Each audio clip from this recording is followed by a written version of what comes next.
beautiful for spacious skies, for amber waves of grain, for purple mountain majesties across the fruited plain. America, America, God shed his grace on thee, and crown thy good with brotherhood from sea to shining sea.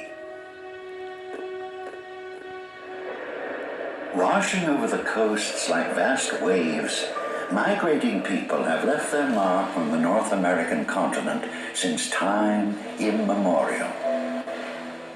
Following animal migrations eastward, the first known settlers came by land across the Bering Straits from Asia.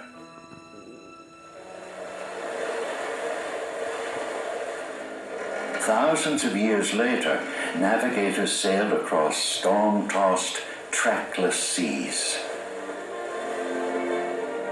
Each culture has brought its own words, religion, wisdom, and music to this land of endless richness and unlimited human potential.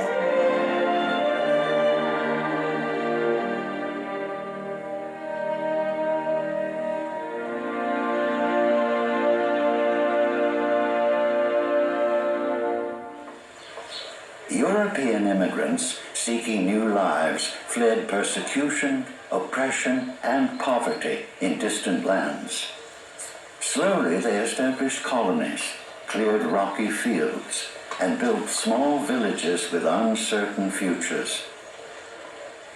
Many of them on the North Atlantic coast of what would become the United States.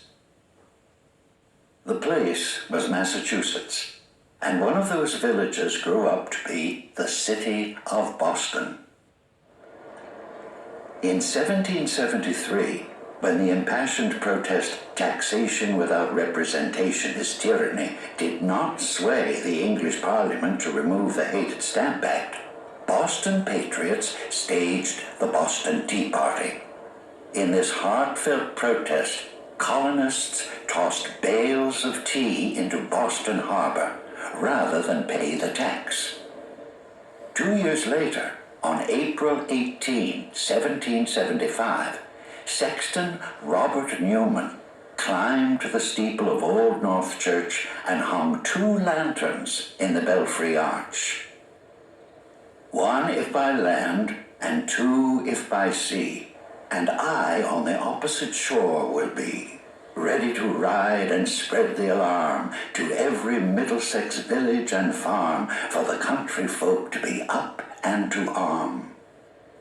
With those words, New England poet Henry Wadsworth Longfellow etched the story of Paul Revere's ride in the mind of every American schoolchild. Paul Revere and William Dawes galloped headlong from Boston to warn the Minutemen that the British were marching to seize the munitions stockpiled at nearby Concord. The Americans routed the Redcoats with "The Shot Heard Round the World," a shot that foreshadowed the end of English tyranny and European colonialism in the Americas. The American Revolution had begun. Out of that revolution was born a new nation founded on the conviction that the purpose of government is to secure the happiness of the people, deriving its just powers from the consent of the governed. The historic Freedom Trail reveals the places and buildings where the history of the United States began. The trail starts at Boston Common, established in 1634, and winds past the old Granary Burying Ground, where Paul Revere, Samuel Adams, and John Hancock all rest in peace. Farther along the trail is Paul Revere's house and the Old North Church, where 2 small lanterns lighted the way to freedom. Also along the Freedom Trail is the old State House, once the council chambers of the royal governors.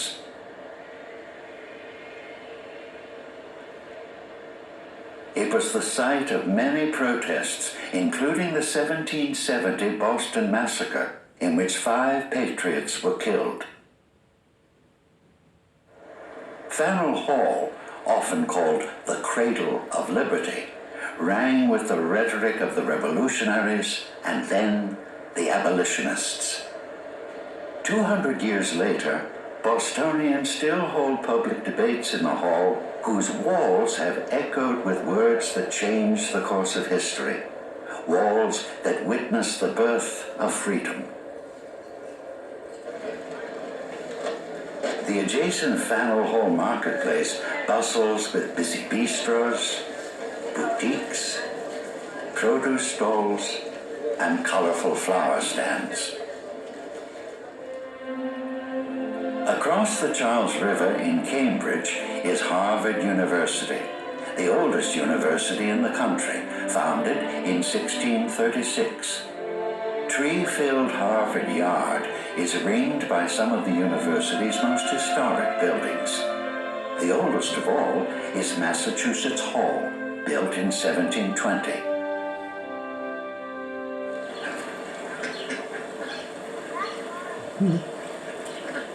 Meandering hand in hand along the Charles River is a traditional lover's stroll, watching the skulls skim across the water as swift as swallows.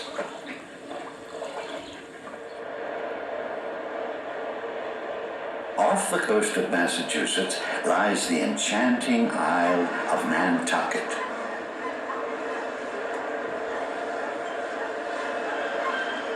Once the heart of New England's whaling industry, Nantucket is remarkably well preserved, retaining its 19th century charm. Flower-covered cottages line the narrow streets of the tiny village of Sconset. Many writers and artists have made their homes in this quaint, picturesque setting. Nantucket, for me, is a gestation period. Summer, so filled with the beauty of Nantucket, is when I sketch, think, read, dream, with a minimum of interruption, a minimum of urban crazy time. Nantucket, a lone ship on a timeless sea.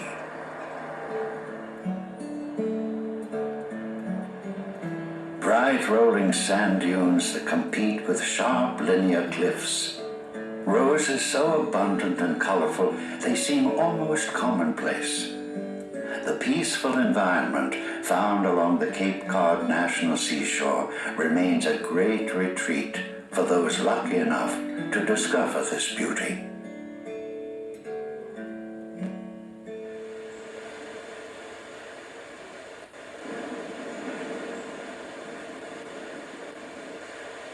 The flaming fall colors of New England's native maples, oaks, and birches entice thousands each year to turn out for this annual wonder of nature.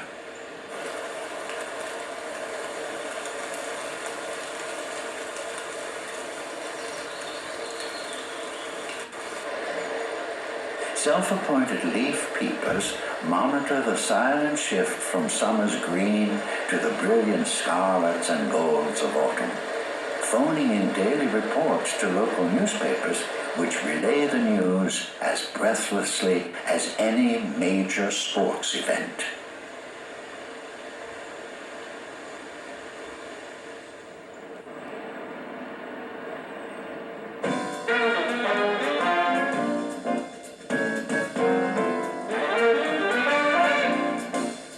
Eclectic, neurotic, exotic, and above all, endlessly exciting. This is the big city, the Big Apple, the distilled essence of the urban and the urbane. Drama or trauma, New York has it all. From Broadway to Greenwich Village, from Fifth Avenue to Times Square, New York City comes in every flavor there is. more than half a century, New York was the port of entry to the land of opportunity. Ellis Island gave European immigrants new hope, a new home, often a new name, and always a new life. The Statue of Liberty stands now as she has since 1886, lifting her lamp beside the golden door, her shining beacon welcoming your tired, your hungry, your poor, your huddled masses yearning to breathe free. To support sculptor Frédéric Bartholdi's massive statue, standing 115 feet high and weighing 225 tons, the French engineer Gustave Eiffel designed an elaborate iron and steel skeletal frame similar to the one he would later build for the Eiffel Tower. To celebrate the great lady's centennial in 1986, the statue was completely renovated and fireworks emblazoned the sky and lighted the night.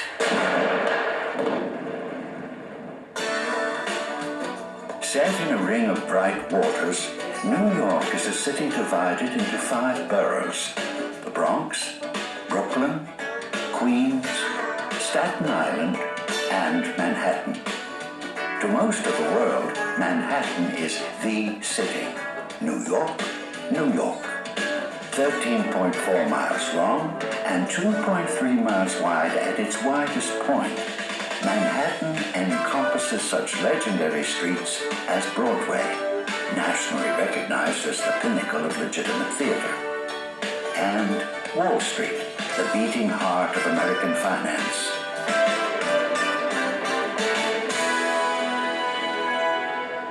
Surrounded by tall buildings and busy streets is the urban oasis of Central Park.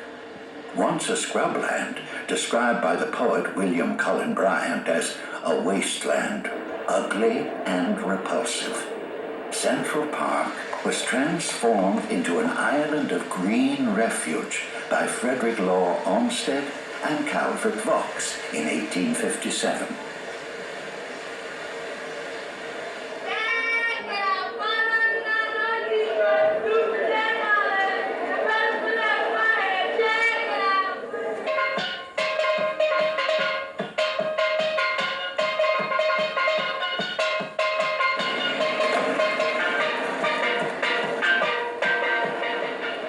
Home to more than 7 million people, New York ranks as one of the world's largest cities.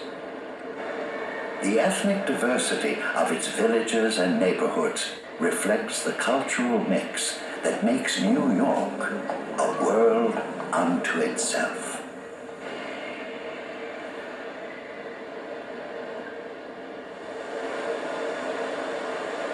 The state of New York has another wonder as impressive and almost as noisy as the concrete canyons of Manhattan.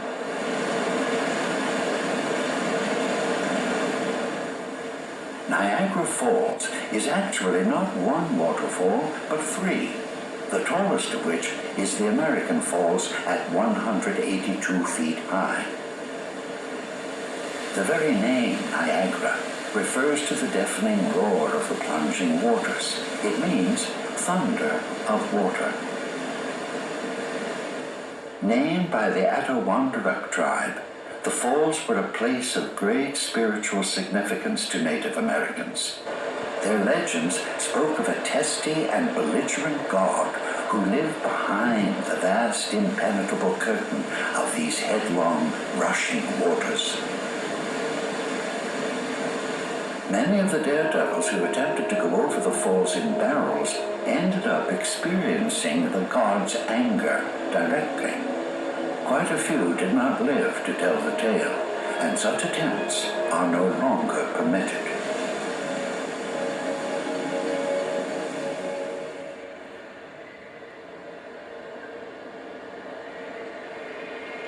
The United States was founded on the ideas of liberty and equality. These ideas came to their finest flower in Philadelphia, where both the Declaration of Independence and the Constitution were drafted.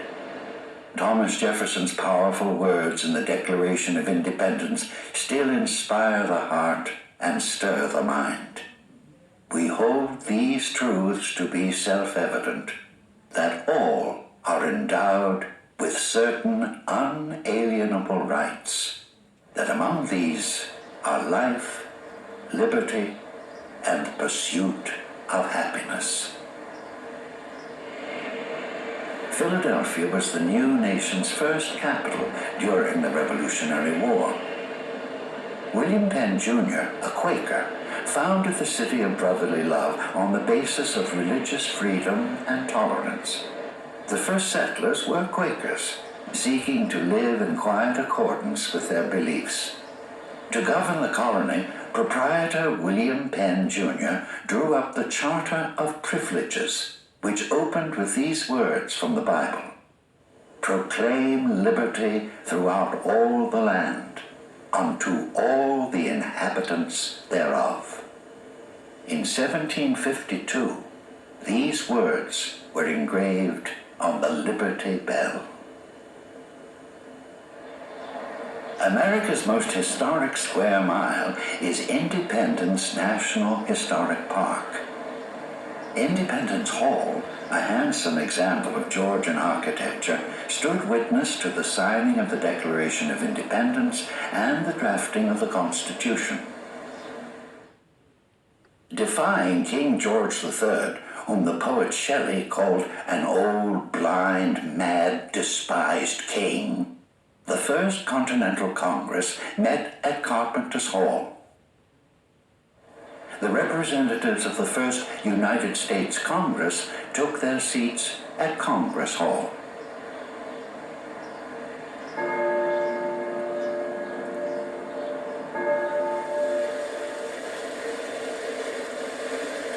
Like those who settled Philadelphia, the Amish came to Pennsylvania in the 18th century, fleeing religious persecution. Clinging steadfastly to their belief in plain dress and simple living, many Amish do without cars, telephones, or electricity. Farming with horses in the rich bottomland of Lancaster County, they have prospered quietly and steadily. There is a popular misconception of the Pennsylvania Dutch, embodied in their name. They are not Dutch at all. Dutch is simply a mispronunciation of Deutsch, which means German.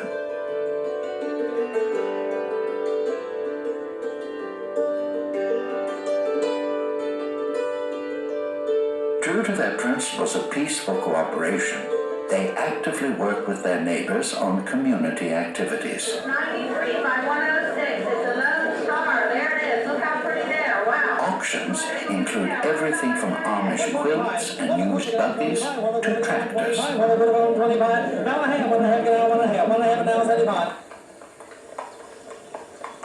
The past lives side by side with the present in peace and prosperity.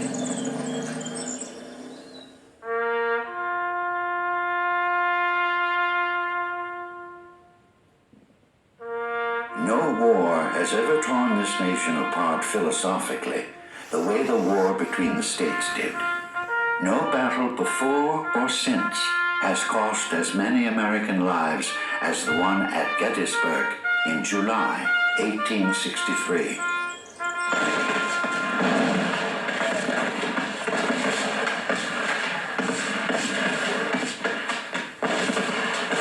The Battle of Gettysburg proved to be a watershed for the Union, turning the tide of the Civil War in its favor. Confederate soldiers fought gallantly and well. The desperate courage and stunning heroism of General Pickett's charge is legendary.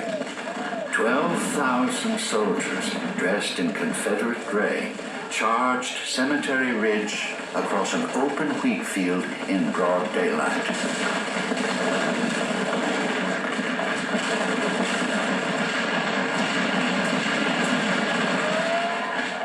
deadly Union fire gave the words slaughter and carnage a devastating new dimension.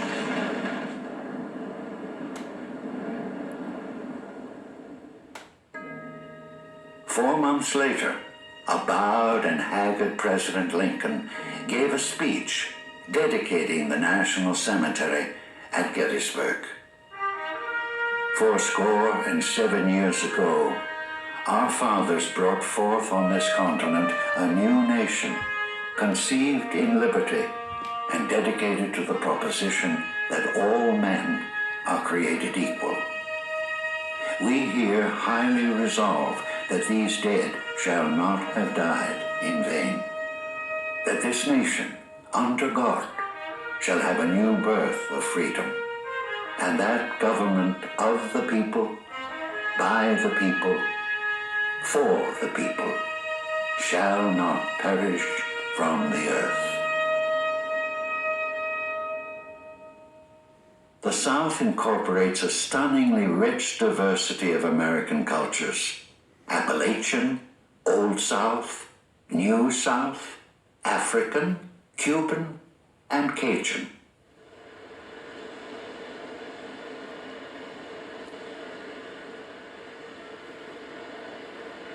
Power and beauty have always held a natural attraction, but seldom are they combined in a single space.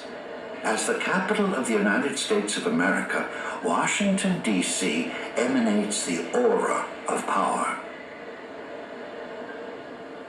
When the cherry trees make their spring metamorphosis into pale ethereal clouds of pink and white blossoms, the city is exquisitely transformed by their fragile loveliness, the perfect fusion of beauty and power. It is difficult to believe that this magnificence grew out of what George Washington described as a mosquito-infested swamp. President Washington appointed French engineer Pierre L'Enfant to lay out the new capital along the Potomac River in 1791. His grand idea for a promenade, the Mall, would later connect the capital to the Lincoln Memorial with 2 miles of open green space and elegant reflecting pools. The polished black granite walls of the powerful and immensely moving Vietnam Veterans Memorial reflect the sun, the grass, and the faces of those who come to see and touch the names carved in shining stone. Designed by a young woman, 21-year-old Maya Ying Lin, the memorial preserves the names of all those dead or missing in the Vietnam War. As part of the design criteria, the monument could make no political statement on the Vietnam War, but the 492-foot wall bearing the names of the 58,000 lost makes its own silent statement about the cost of war in human lives.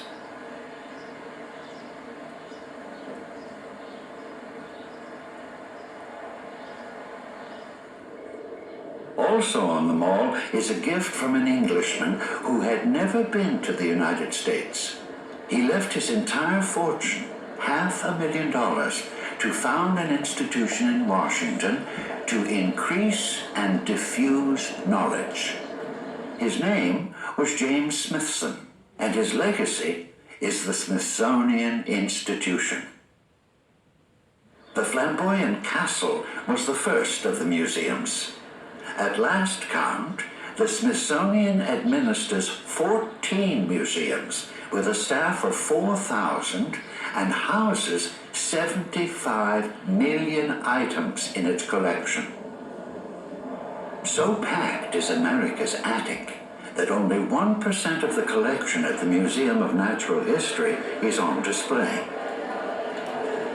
One of the most popular collections is the National Air and Space Museum, which has everything from the Wright brothers plane to the Apollo 11 command module. L'Enfant's original design called for a large president's palace. Secretary of State Thomas Jefferson remarked that the proposed residence was large enough for 2 emperors, 1 pope, and the Grand Lama. The plans were scaled down considerably by President Washington, who removed the entire 3rd story. But when Jefferson became president, he immediately set about enlarging it by adding the east and west wings. Built of white sandstone, what Washington had called the President's House was soon nicknamed the White House. It symbolizes the executive branch of government. Capitol Hill, site of the House of Representatives and the Senate, has become symbolic of the legislative branch, and the Supreme Court of the judicial branch.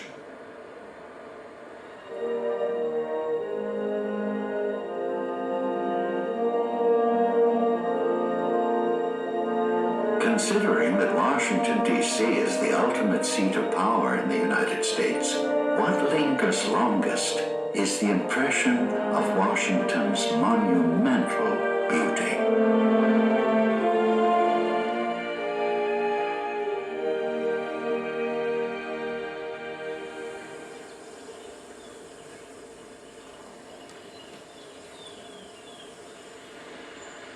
Many of the homes in the Smoky Mountains were left in ruins by the Civil War.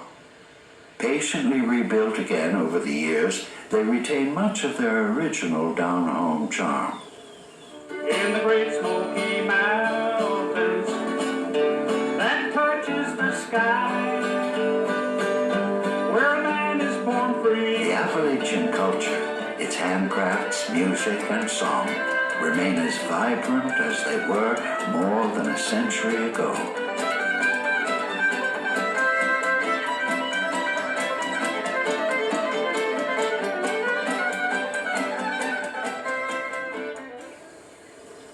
Country music grew up in poverty, just like many of its singers and songwriters. The sound came to Nashville, Tennessee during the Great Depression, when country folk who had little suddenly discovered it was possible to have less. They flocked to Nashville and brought with them their music.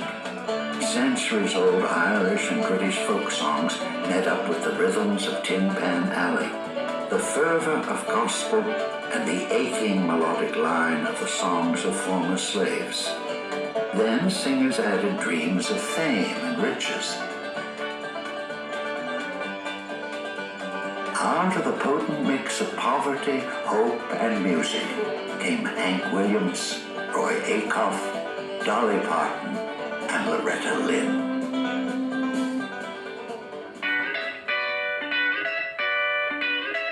In 1954, Elvis Presley was turned away from the Grand Ole Opry with the advice that he stick to driving a truck. The same year, promoter Sam Phillips heard him sing. Rock and roll met the mainstream, and a skinny, dark-haired kid with swivel hips made the introduction. Parent-child relationships have never been quite the same. Elvis was 22 years old when he bought Graceland to go with his gold-laden Cadillac covered with 40 coats of paint and crushed diamonds. Graceland stands on Elvis Presley Boulevard in Memphis, Tennessee. Elvis died and was buried here, the final resting place of an American music legend remembered as the King.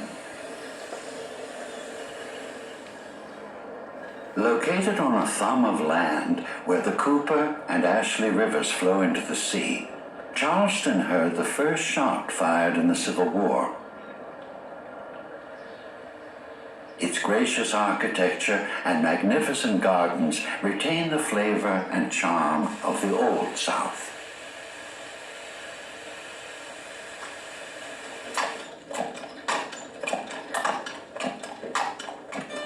A carriage ride through the historic district displays the city's ample charms, particularly the Calhoun Mansion, a 30-room Victorian manor house built in 1876.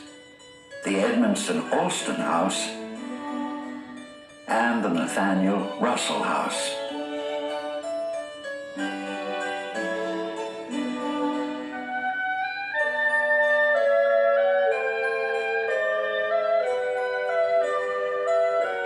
"15 miles north of Charleston, Middleton Place is the oldest landscaped garden in the country. A National Historic Landmark, the daily life of this 18th century self-sufficient low country plantation is recreated down to the last authentic detail.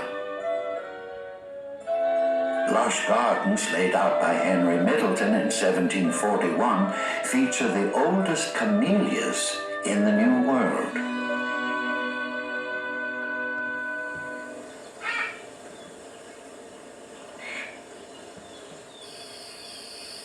Dense with tall cypress, elegantly draped with graceful gray mosses, the luxuriant vegetation of Okefenokee Swamp is reflected in the still waters.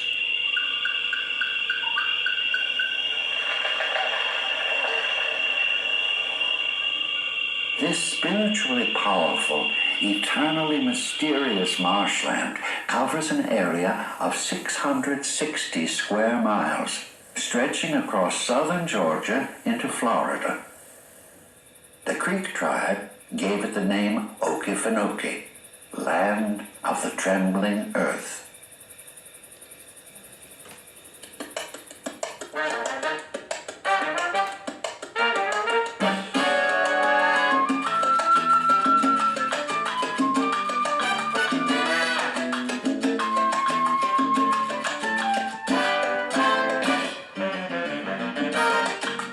Miami is an anomaly among American cities.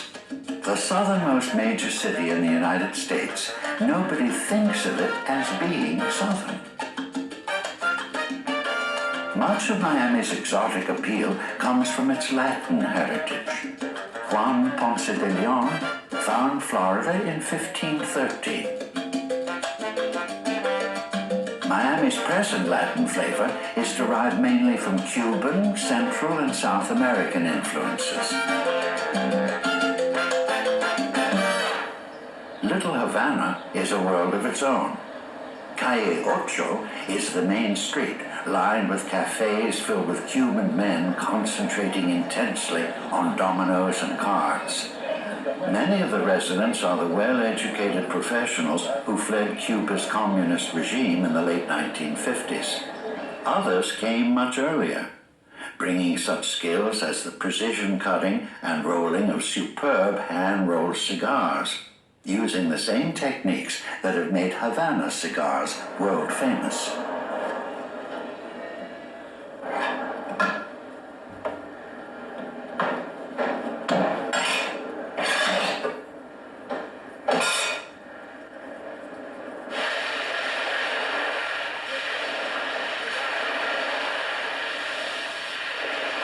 Many have come to Miami's subtropical splendors not fleeing political repression, but seeking refuge from winter.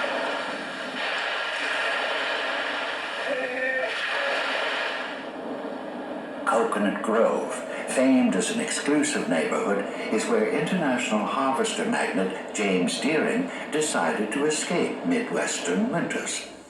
1,000 workers labored 2 years to build him a 16th century style Venetian palazzo called Vizcaya, a palatial estate surrounded by 10 acres of formal gardens. Vizcaya houses an eclectic collection of European art and antiques. For most people, Miami Beach is the soul and spirit of Miami. Best of all is South Beach, a mile-square district of colorful 1930s Art Deco hotels and restaurants. Chic cafes line the sidewalks, sleek facades pose for photographers, and snowbirds, northerners fleeing winter's chill, share the beaches with relaxed retirees.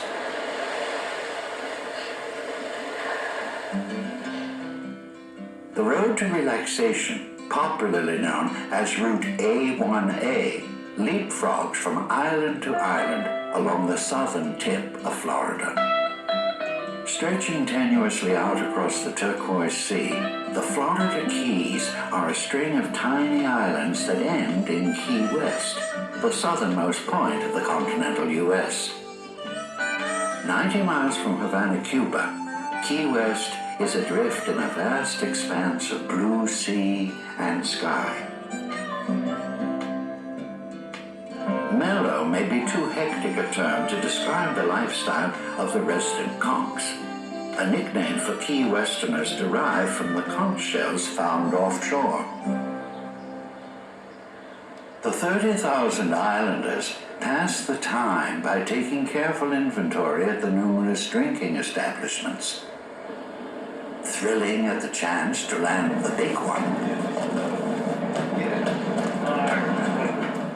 and watching the famous sunsets best viewed from Mallory Square amidst the artists and musicians.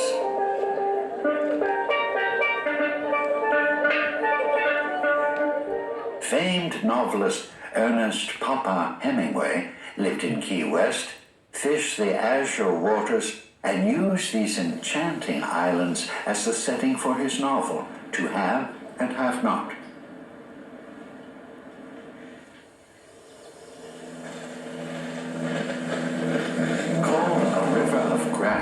By the Seminoles, who knew intimately the twistings and turnings of this extraordinary wetlands, Everglades National Park stands unique in all of North America.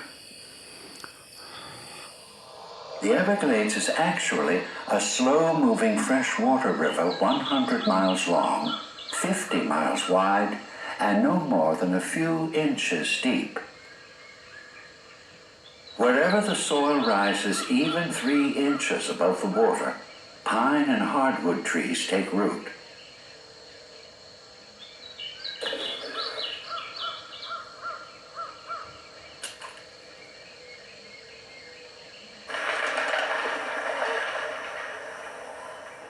Romantically labeled mermaids by the inebriated imaginations of early sailors, manatees swim in long, winding channels that meander out into the Gulf of Mexico. While many animal species of the Everglades are in danger of extinction, unfortunately, the bloodthirsty mosquitoes, of which there are dozens of species, are not. The Everglades is unlike any other ecosystem on the continent.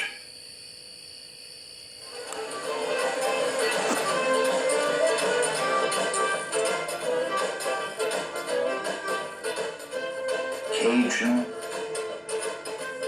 Creole, crawdads, and carnival. They all say New Orleans.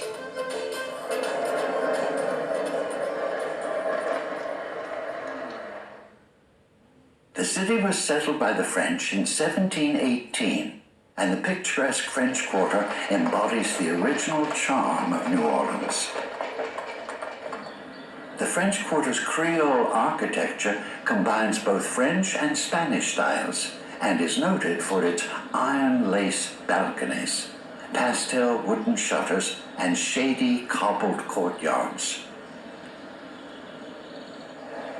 Bordering Jackson Square, the heart of the French Quarter, and adjacent to the Cathedral of St. Louis, are the Cabildo and the Presbytère. They stand as charming examples of wide Spanish arches blending smoothly with French mansard roofs.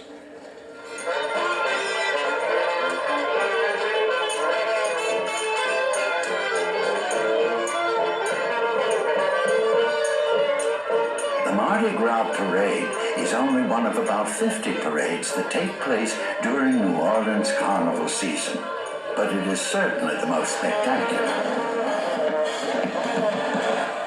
Private clubs called crews hold grand balls, sponsor elaborate floats, and choose kings and queens to toss souvenirs to the crowd from the floats. Maskers in spectacular costumes join the parade in the country's biggest outdoor masquerade.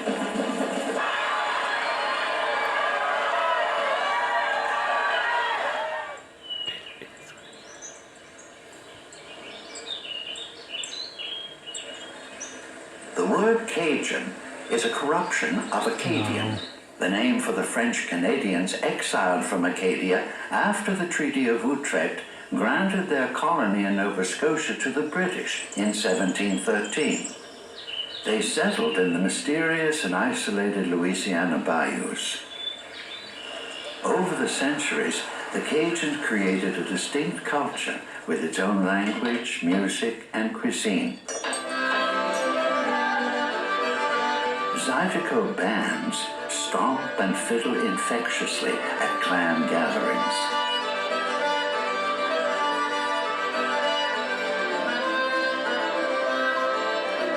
Cajun cooking is inextricably bound to the fresh, natural bounty of the bayous. Blackened redfish, jambalaya, and piles of steamed crawdads. Cajuns don't eat, they feast. Down in this part, people generally get up in the morning. They happy to be alive. They live life in basically a minute at a time, I guess you could say, and they don't worry about tomorrow till it gets there. So I guess you could say down here we have an old saying, "La vie c'est bon ici." Your life is good here. It's just a down-home life.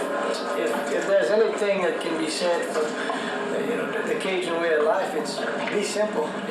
Don't complicate your life.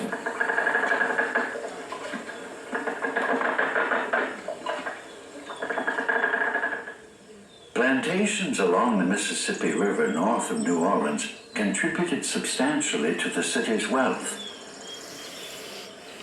Slaves were brought from the Caribbean. Cotton, indigo, and sugar were shipped out to Europe. When business was not being conducted, social life was. The Mississippi River divides the United States geographically and culturally. Snaking 2,552 miles north to south, it is North America's largest and longest river. Accepting the waters of 100 tributaries and the soils of 31 states, it separates the east from the west, the forests from the prairies. Changing course constantly, the broad brown waters weave and curl extravagantly from Minnesota to the Gulf of Mexico in their leisurely meander to the sea. Mark Twain called it the crookedest river in the world after a 4-year stint as a Mississippi riverboat pilot.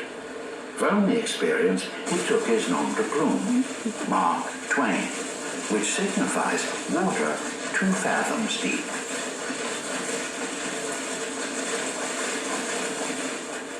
Goods flowed both ways up and down the Mississippi between New Orleans and Chicago during the 19th century. With the advent of the railroads, Chicago flourished as the major manufacturing center of the Midwest. Raw materials flowed in and finished products poured out across the country. People to make these products surged into Chicago from the South, bringing their music with them. That was the birth of the blues, specifically the legendary Chicago blues. It is said that one must live the blues before one can sing the blues, and nowhere else is this sentiment expressed better than in Chicago. Lord, that's what I thought when I heard.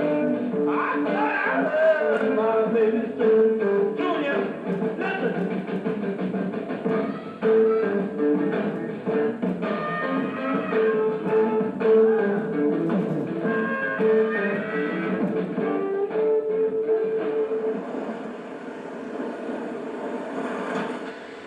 A city rising from the shores of the vast inland seas of the Great Lakes, The Windy City, Chicago, is known for its whirlwinds of political passion, dynamic weather, and stunning innovation. The roaring inferno that was the Great Fire of 1871 nearly leveled the city. Within 2 decades, a new urban architecture was born. Chicago architects invented the skyscraper, and a new skyline rose like a phoenix from the ashes.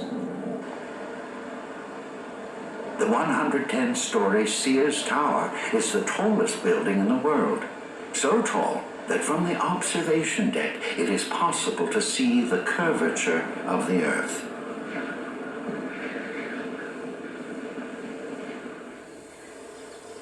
At the opposite end of the architectural scale, Frank Lloyd Wright pioneered the low, single-story, prairie-style houses that became the prototype for most of the homes built in 20th century America. Wright's home and adjacent studio in Oak Park are a superb example of his work.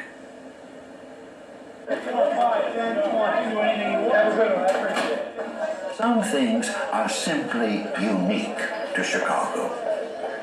What makes Chicago special is Chicago-style hot dogs. The average person here is a connoisseur and an expert. It's not taken lightly. If you would ask the average person a question about a hot dog, they'll talk for 20 minutes.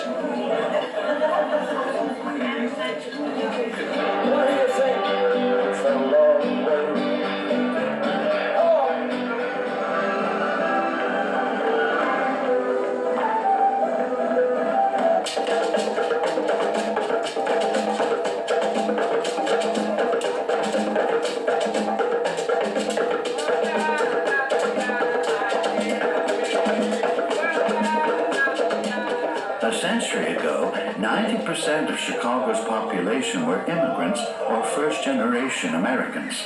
It's still entirely possible to wander through an ethnic neighborhood and come away thinking you've been in a foreign country.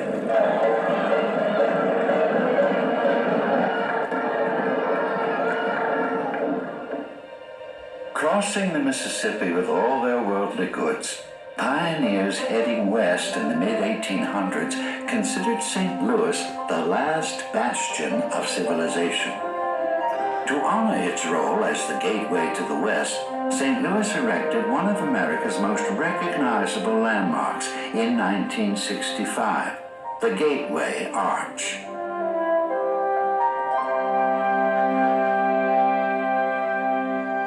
During the westward movement of the 19th century, the largest flood of human migration in the history of the United States occurred. Thousands flooded out of the east, seeking free farmlands and new fortunes. They bought their provisions, posted their last letters, and followed the wagon ruts out of Missouri to the Oregon and Santa Fe trails. In the 25 years after the Civil War, the settled areas of the country doubled in size. Chimney Rock, Nebraska, stands sentinel, as it did then, visible for days before it was finally reached, visible for days after it had been passed. The wagons were loaded so heavily, only the sick or very young could ride. Everyone else walked across the continent, step by weary step. The West encompasses extraordinary wonders and spectacular landscapes. Sweeping prairies, towering mountains, bizarre badlands, and vast sand deserts, colors and shapes that bedazzle and bewitch.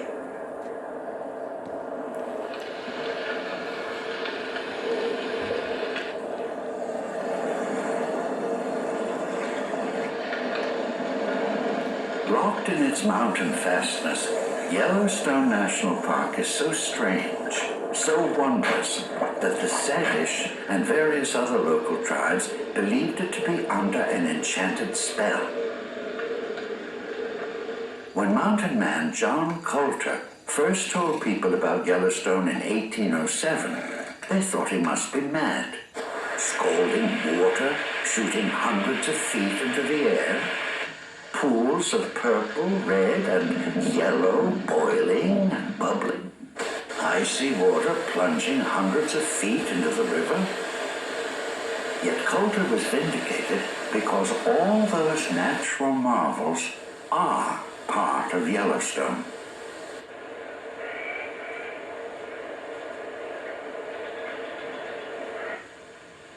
The first national park established in the world, Yellowstone is one of the most extraordinary places on the planet.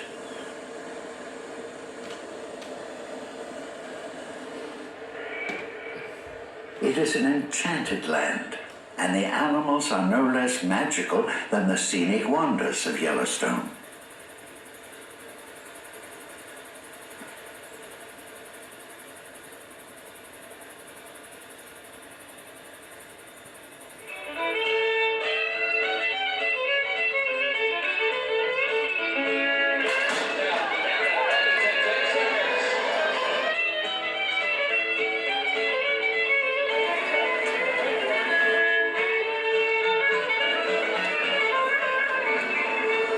Bigger than all outdoors, better than any other place could possibly be.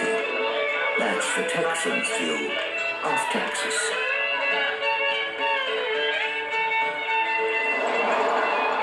Even American football takes no backseat in Texas. We gonna win. We gonna win. I tell you we gonna win. We gonna win.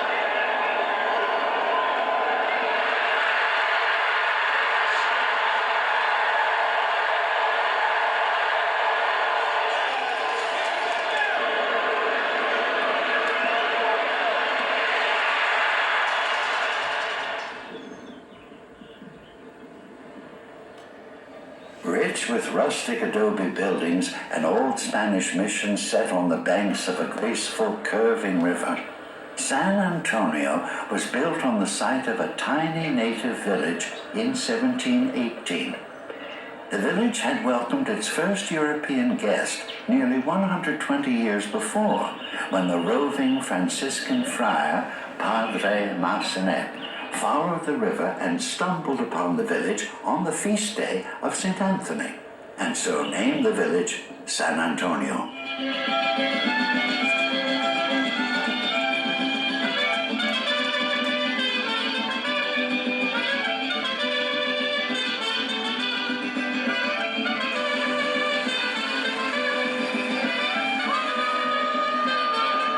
Shaded by luxuriant cypress, oak, and willow trees, cobble paths wind their way along the San Antonio River for more than 2 miles of the Paseo del Rio, or River Walk.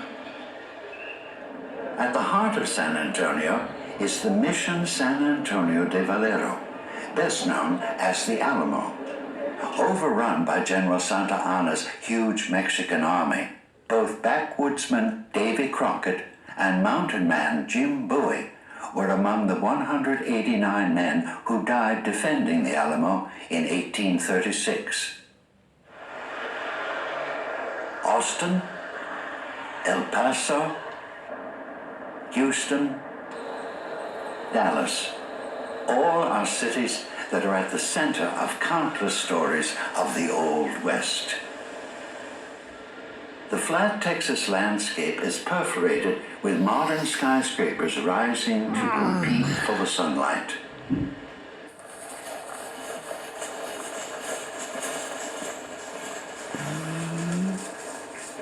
Cattle and oil have made the fortunes of many Texans. Thousands of head of cattle raised on sprawling ranches are rounded up every year by cowboys and driven hundreds of miles north. Roundups, complete with Stetson-hatted cowboys and chuck wagons, are still very much a part of Texas. And what would a roundup be without the signature cowboy boot? At the Tony Lama factory, craftsmen ply their skills creating works of art in bullhide, ostrich, and snakeskin. truly a luxury item ranging from $250 to $1,900 a pair.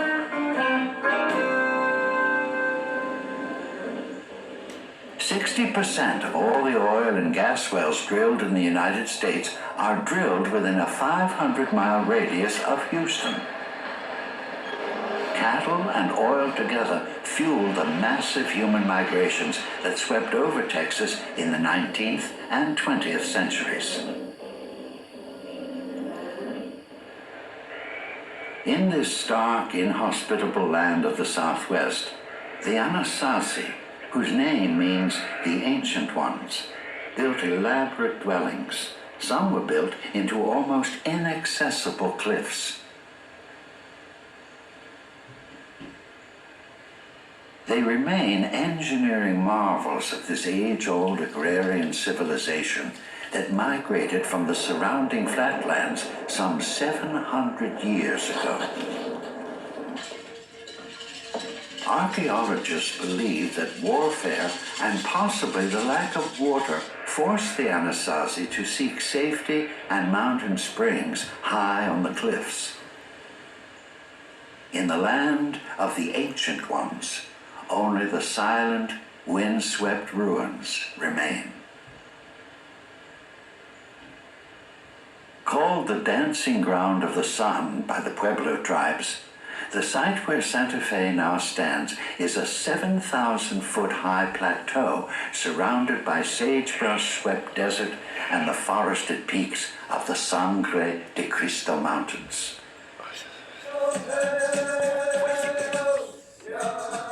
Efforts to preserve the area's native culture and adobe architecture have resulted in much research on the Pueblo tribes and restoration of Pueblo ruins. Santa Fe is an active artists and writers colony.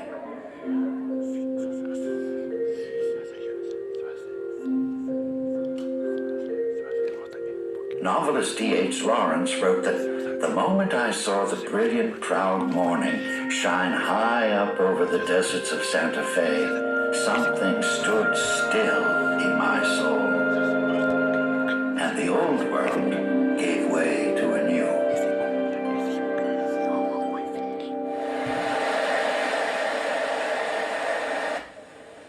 The Grand Canyon, carved by the Colorado River, that fact seems an impossibility when the slim ribbon of water is seen from the rim of the canyon.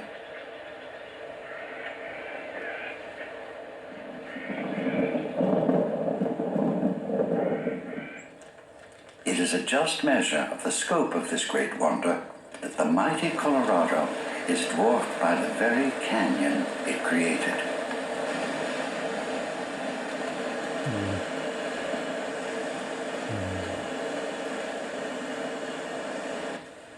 The history of the land for millions of years is written in the sediments, chiseled in stone by time and the incalculable forces of nature.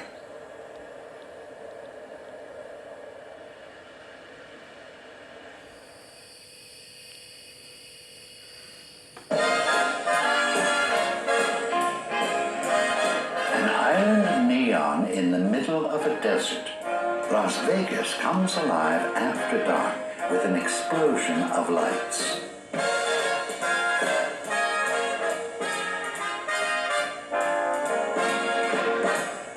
I am the star.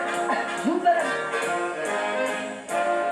Glitzy, glamorous, tacky, or merely amazing. Whichever the description, it's accurate. Surely Las Vegas has more neon per square mile than any other place on Earth. The principle of glass blowing is the same that it's always been. It's heating the glass evenly all the way around and then just letting it cool by itself. Anything that you draw in the form of a letter or a picture, we can make.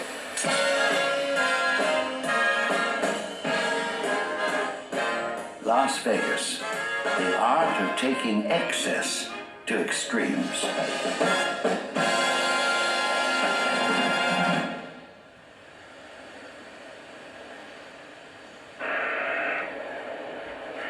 Called Death Valley for its searing sands and soaring temperatures, it is in fact filled with life.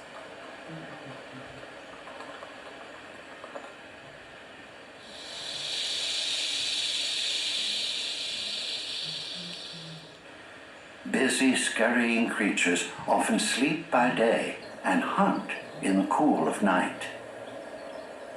Spring wildflowers burst into bloom, dotting the desert sands with brilliant color.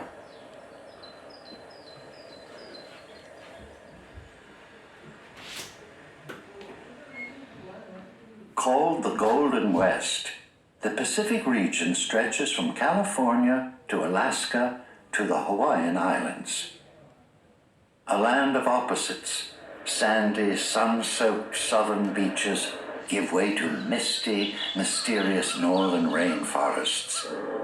The roar of fire and ice fills the air from active volcanoes to ancient glaciers. Often described as suburbs in search of a city, Los Angeles sprawls across 1,000 square miles of low desert. America's love affair with the automobile reaches its peak in LA. And if only for a moment, grown men become boys in a sea of roaring classics.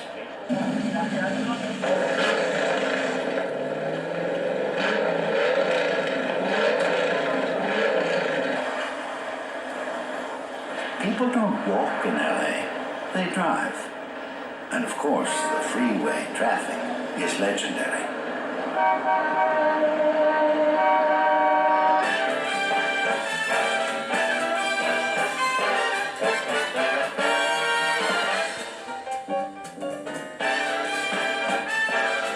Burbank's Media City is home to some of the most famous movie studios.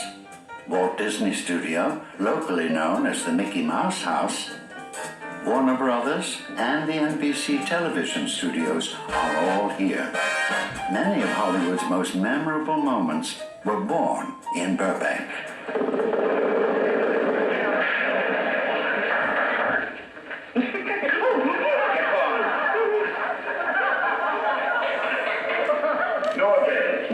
No objection. From the early comedies to the blockbuster epics, Hollywood continues to entertain its audiences.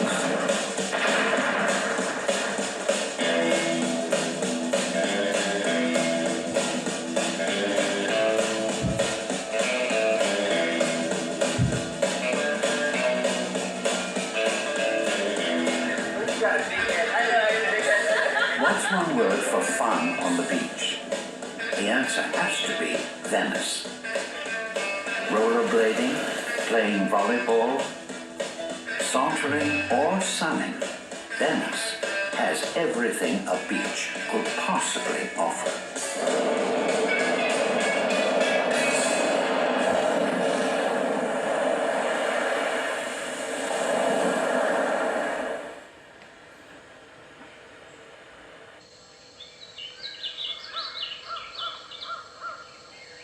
Called the world's most dramatic geological spectacle, Yosemite National Park turns every superlative into an understatement.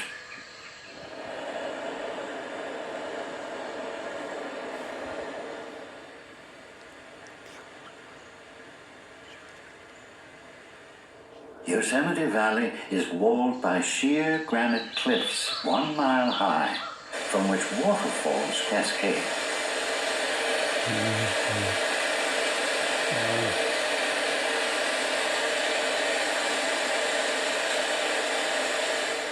The highest waterfall on the North American continent, Yosemite Falls, plunges 2,425 feet in 2 levels.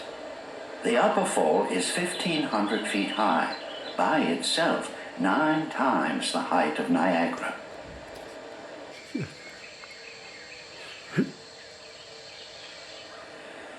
Glaciers left behind El Capitan, the largest known single block of granite in the world, and the massive Half Dome, so sheer it appears to have been cut with a knife.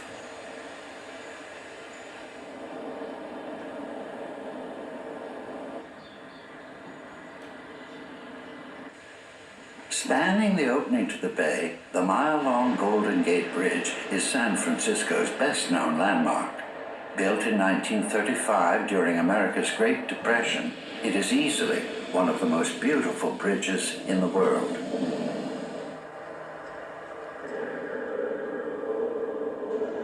And a lot of times we're up high on the tower. Once in a while we have to go up in the tower to do this or that. We were up in the sunshine and we couldn't even see the deck from there, so high.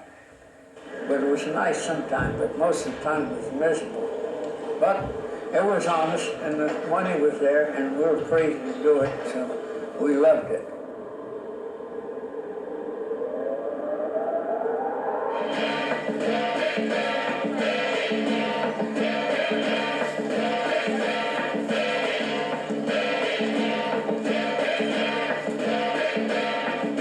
During the gold rush, Chinese men imported to build the Transcontinental Railroad flooded into San Francisco. Chinatown became and remains the largest Chinese community outside of mainland China. An enclave of pagoda-roofed buildings and open-air produce bins, the shop windows display all the treasures of the Orient.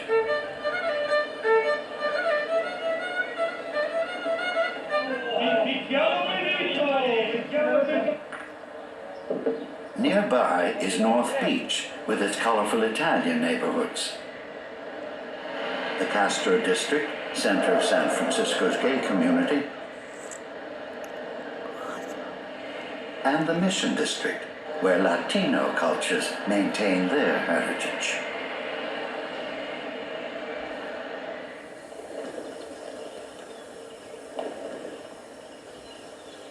Wrested out of 1,000 acres of windswept sand dunes, Golden Gate Park was the vision and lifelong passion of John McLaren, a crusty Scot who was the park's first director.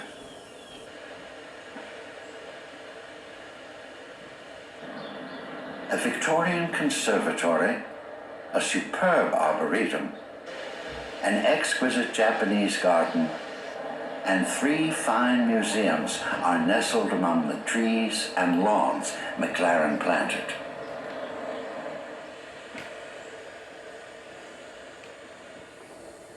Home to more than 150 wineries, California's Napa and Sonoma valleys are dotted with vineyards and delightful country inns.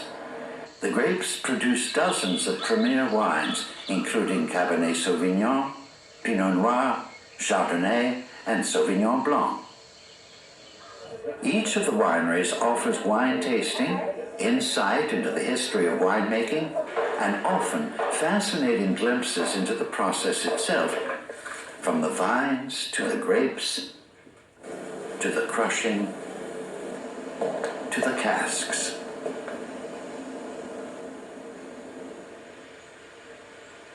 On the northwest coast of the continental U.S., the Olympic Peninsula projects across Puget Sound.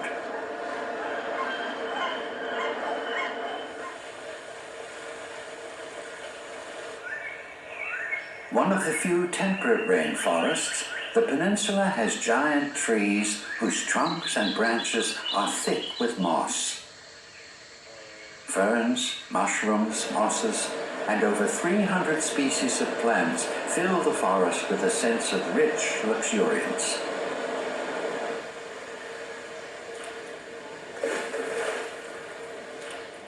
Here, the North Coast tribes lived in great prosperity, building comfortable longhouses of cedar and feasting on salmon and shellfish.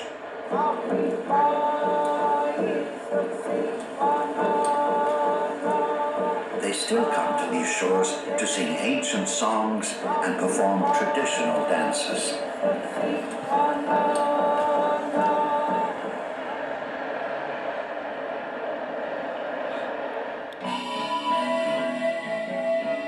Edged by the deep blue waters of Puget Sound, dominated by snow-capped Mount Rainier, Seattle has one of the most felicitous locations of any city in the United States. True, it rains from October to April. Undenied rumors circulate that residents don't tan, they rust. But all that rain keeps Seattle's many parks and green belts a rich, luxurious green all year round. Seattle's Space Needle provides a 360-degree view of Puget Sound and surrounding mountains.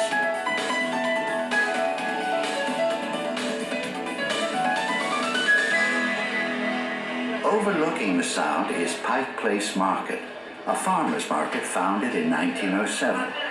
Some of the stalls have been handed down for 3 generations. Nice king salmon. King salmon are the juiciest. This will probably be about 5 feet. What do you think? Nice one? In there!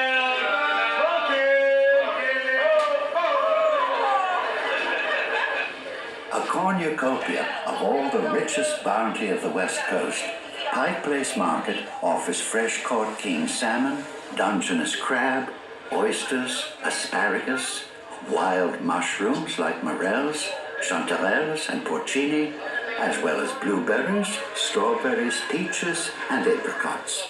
It's enough to make a serious cook delirious.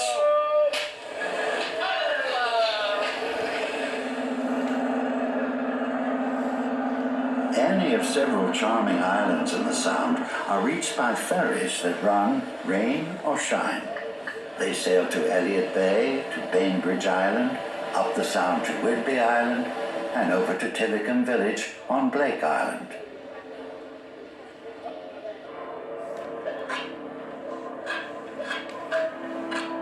On the island, native artists carve the stylized animals that are the totems for each clan, creating what is literally a family tree.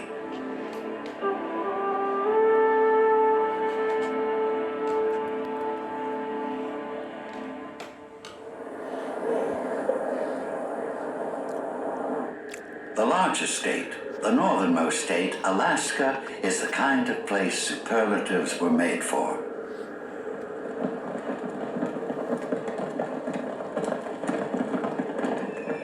Called Denali, the Great One, by the Athapaskans, Alaska's Mount McKinley towers more than 20,000 feet, the highest peak on the North American continent.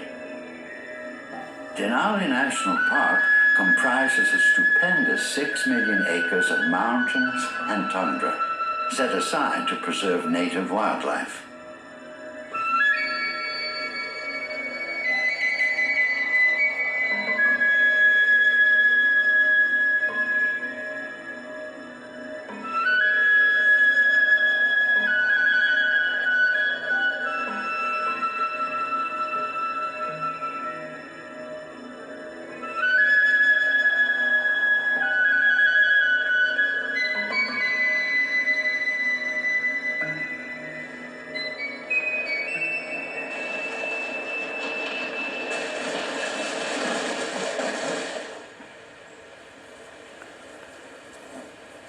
Spring comes in late June, when carpets of wildflowers cover the ground and the Arctic sun shines 20 hours a day. Along the Katmai Peninsula, some of the world's most incredible fishing takes place. A sinuous cast, the graceful curve of the line, the fragile fly dancing delicately on sparkling water, the rush of the strike, and at last, the prize.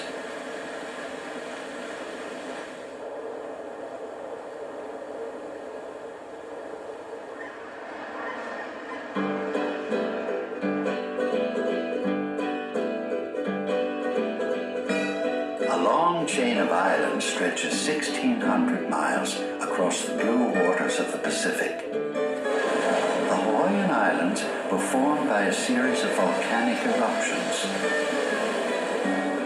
The larger inhabited islands are all clustered at the southeastern end of the chain, 2,500 miles from the U.S. mainland.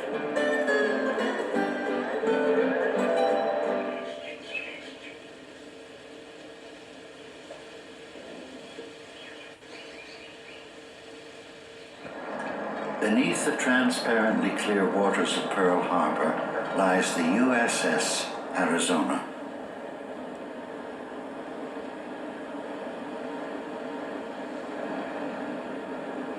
sunk in the 1941 surprise attack on Pearl Harbor by Japanese bombers, she remains a visible example of what the official inquiry termed the greatest military and naval disaster in our nation's history.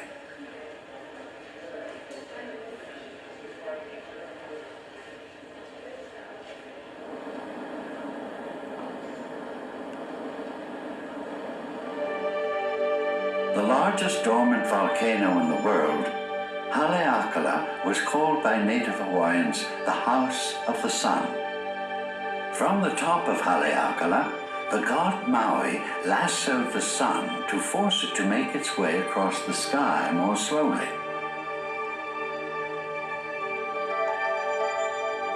The valley encompasses 19 square miles and is 3,000 feet deep. But the true experience of Haleakala is the moment of sunrise, when the first light turns the sea silver and the sky a flaming red.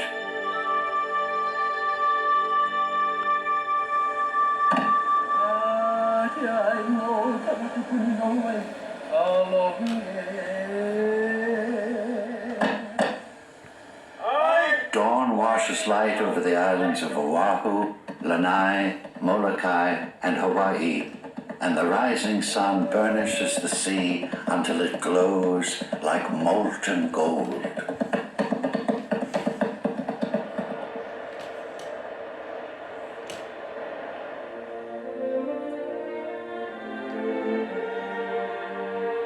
A nation born of the burning desire for freedom. A vast land of extraordinary richness. Forests that blaze with natural color. Prairies that stretch to endless horizons. Mountains that soar into the sky. Cities that gleam against the night. A country dedicated to the proposition that all are created equal. A nation that grew up to be the land of the free.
crystalline waters and woods.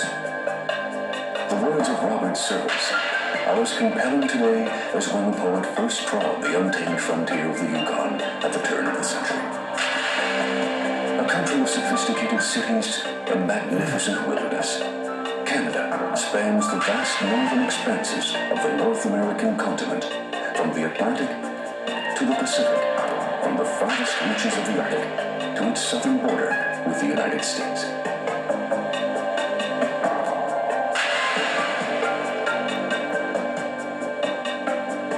The mix of cultures that constitutes Canada ranges from the first peoples to the descendants of the French voyageurs to the British, Chinese, and Ukrainians. Canada is not a melting pot, but rather a rich cultural stew. Each culture has retained its own character and flavor, while contributing its essence to what it means to be Canadian.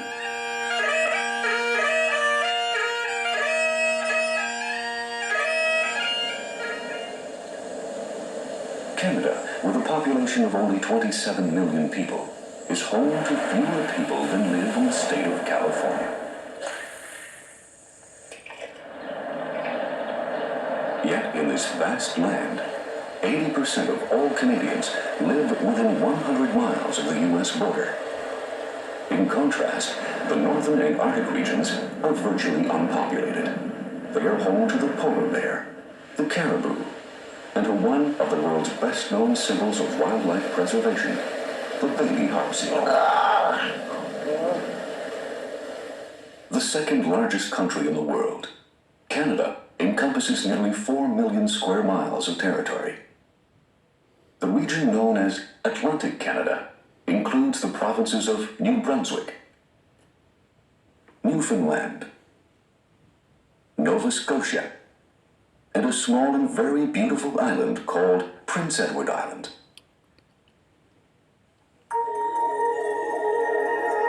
First successfully colonized by the descendants of those who walked over the ancient land bridge across the Bering Strait from Asia, the nomads simply refer to themselves as the people. They include the Inuit and members of such powerful nations as the Iroquois, Athabascan, and Haida families. Within these families, the different tribes developed their own territories, culture, language, and religion. On the eastern side of the continent, Leif Erikson explored the coastline of Baffin Island, Labrador, and Newfoundland. Sailing their high-prowed vessels across the seas of the North Atlantic, the Vikings were the first Europeans to reach North America. In Newfoundland, the Norsemen landed and built large sod and wood houses. There they forged iron, hunted, and trapped. According to the Norse sagas, it was the year 1000. At L'Anse aux Meadows, ancient remains radiocarbon dated between the year 860 and the year 1060 confirm the sagas as history, not myth. The ancient ashes and artifacts are indisputable evidence that L'Anse aux Meadows was a Viking settlement.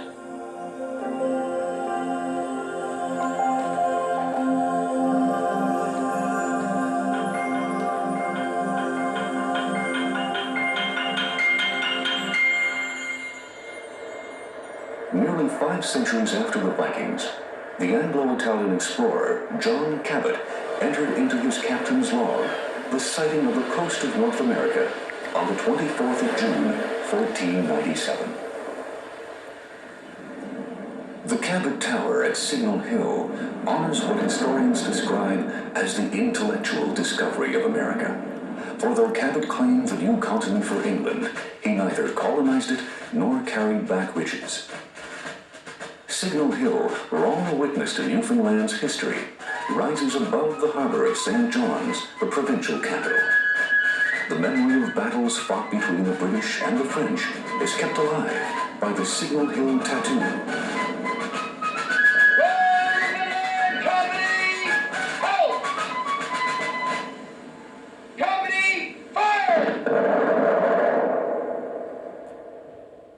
Italian inventor Guglielmo Marconi's magical proof of things invisible was tapped out in Morse code when the world's first radio transmission was received on Signal Hill from Cornwall, England in 1901.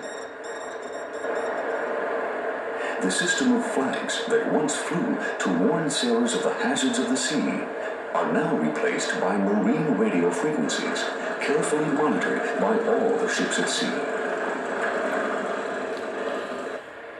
The relationship between Europe and North America has always been strong, and communication of the first importance. It made sense that the first transatlantic telegraph cable linking the two continents should come ashore in Newfoundland, the closest point between Canada and England. In 1866, the last section of the cable was hauled ashore at heart's content. The first permanent European settlement of the land, now known as Canada, was established in 1605 at Port Royal, in the land the French called Acadia.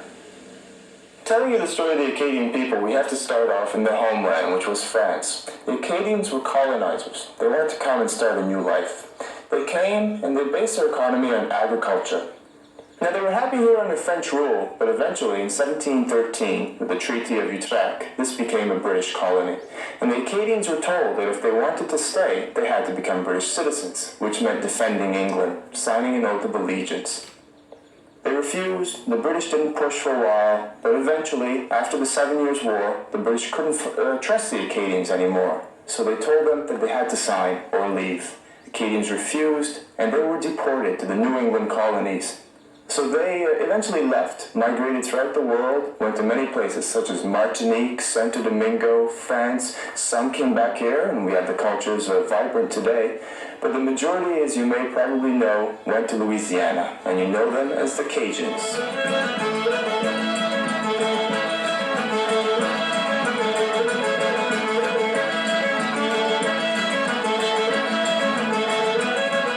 The Acadian dispersal is immortalized in Longfellow's poem Evangeline. The poet's poignant description speaks across the centuries to all people forced to leave their loved ones by events beyond their control.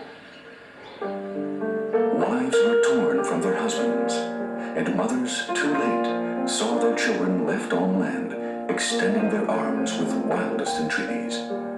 So onto separate ships Basil and Gabriel were carried, while in despair on the shore, Evangeline stood with her father.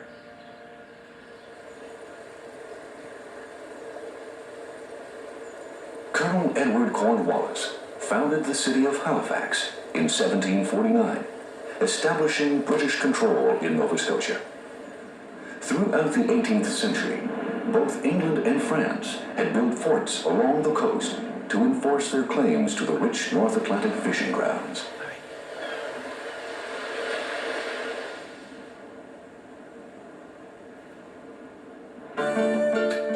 Busy stone warehouses and shingled counting houses along the waterfront have been restored to their centuries-old charm.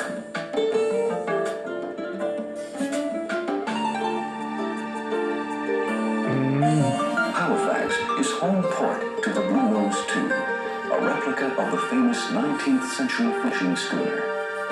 The tall ship is an internationally recognized goodwill ambassador for the Atlantic provinces. Looking across the bright waters, three churches on shore command a dramatic view of the charming village of Mahone Bay. There is ample time here to enjoy the view and spend a few hours with a hook and line. Another beautiful fishing village, Peggy's Cove, is widely famed for its lighthouse, which may well be one of the most frequently photographed in the world. It boasts its own post office and its own postmark.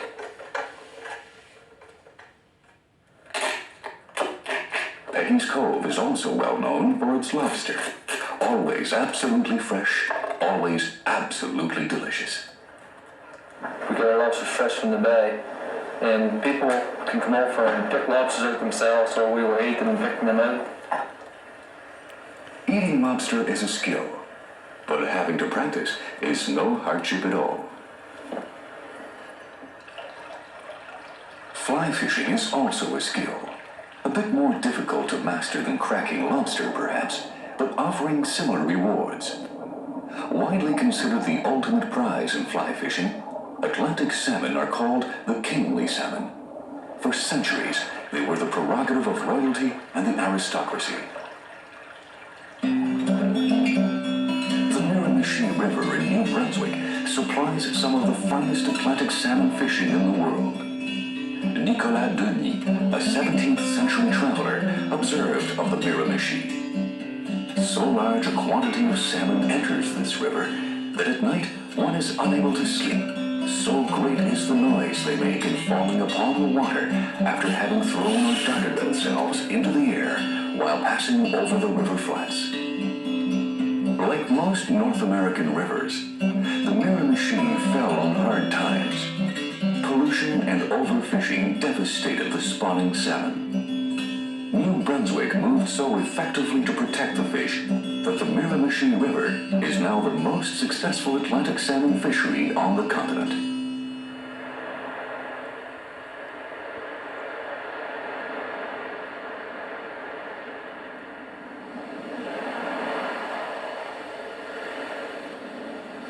Prince Edward Island floats on the waves of a blue gulf, a green seclusion and haunt of ancient peace. So wrote Lucy Maud Montgomery, author of Anne of Green Gables. Some characters leap right out of the pages of the books they inhabit and straight into the hearts of readers around the world. Thousands have traveled here to see the Cavendish farmhouse, where Montgomery's appealing carrot-topped young heroine came to life.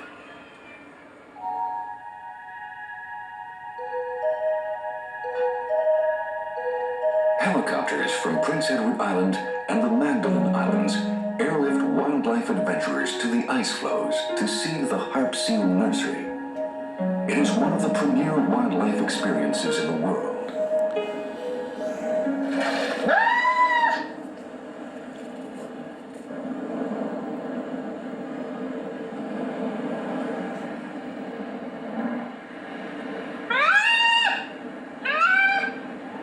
Harp seals pop at the same time in the same place every year. In March, the ice is littered with the black-eyed, sweet-faced creatures so familiar from wildlife conservation posters. It is possible to approach the pups and even pet them. Harp seals breed elsewhere, but nowhere except on the ice off the Magdalen Islands can they be seen so intimately.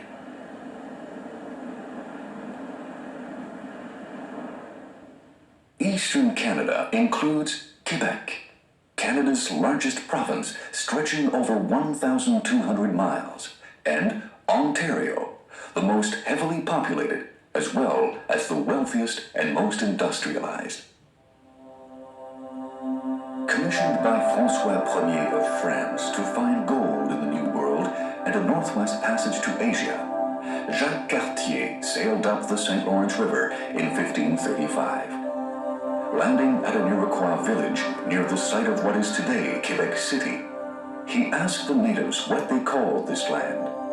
They told him Kanata, the Iroquois word for settlement.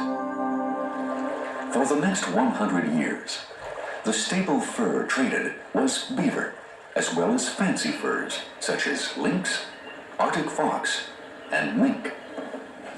From Quebec City, the furs were shipped all over Europe. In England, an Act of Parliament passed by the House of Commons in 1638 prohibited the use of any material but beaver for men's hats. In 1647, 2 ships alone carried 10 tons of beaver skins from Canada to England. The Hudson's Bay Company was chartered in London in 1670 to pursue the fur trade. More than 320 years after its incorporation, the Hudson's Bay Company remains Canada's largest retailer.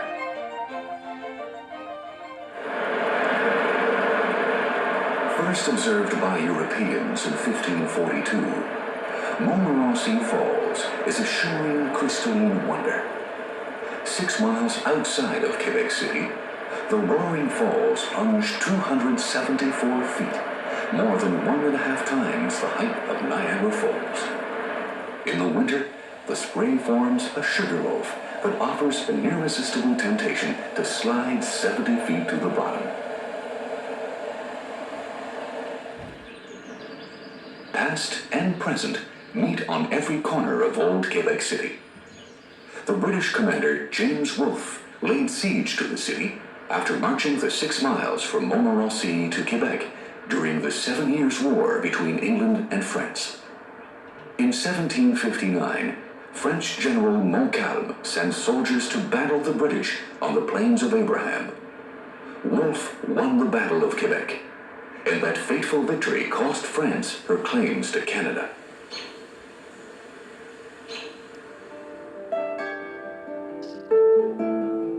your stroll through the old quarter of Quebec City is a journey through the 17th century.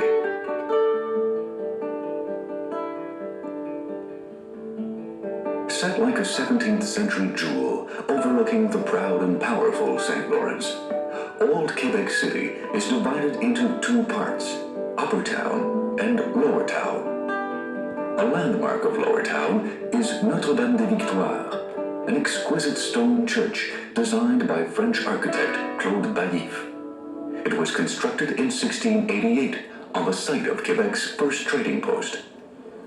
The altar is elaborately sculptured in the form of a castle. Suspended in the nave is a scale model of the ship which brought the Carignan Regiment to New France in the 1660s to fight the Iroquois. The church takes its name from two French victories over the British, but its name alone could not protect it. When Wolfe besieged and bombarded Quebec, the church burned to the ground.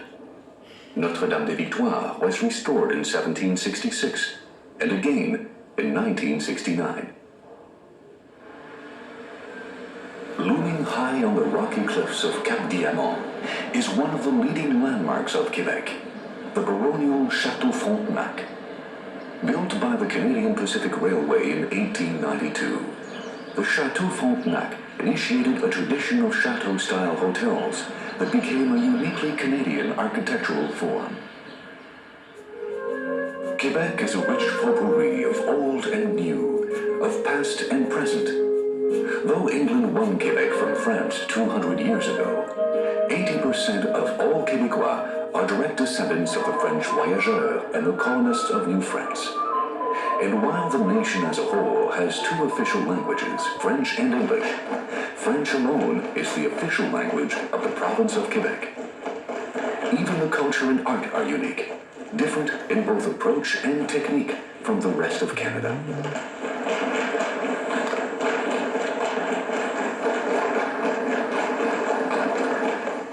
Steeped in the French language and French Canadian culture from the day they are born, Quebec's artists often look as much to France for inspiration as to the rest of North America. New dance choreographer Jean-Pierre Perrault. Quebec culture in general is very strong because of the socio-political and geographical situation that we're in. It's very odd to be a Quebecer. You're 6 million people in English North America. So automatically, and we're of a Catholic background, we still have very close ties to Europe. So it created a very different people, and automatically it creates a different art. And I think that the dance that is created here, because it never followed any of the major masters of modern dance or the techniques, we had to form our own. And because of that, it gave us a lot of freedom.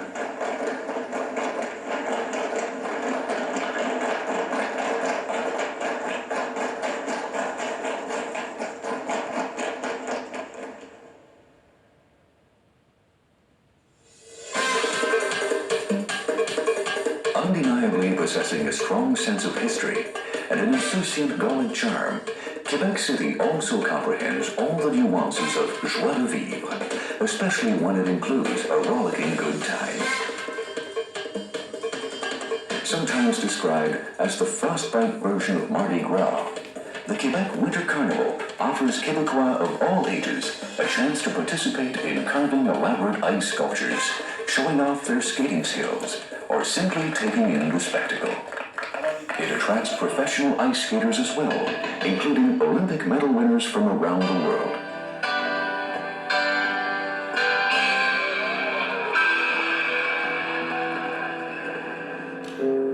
Nous sommes à l'abri des curieux.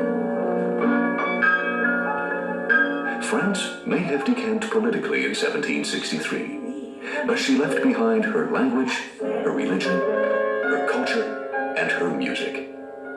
Here in the rich tradition of such French singers as Edith Piaf and Charles Aznavour, one can find a chanson singer to while away a night of romance, singing of amour et tristesse, of love and sadness.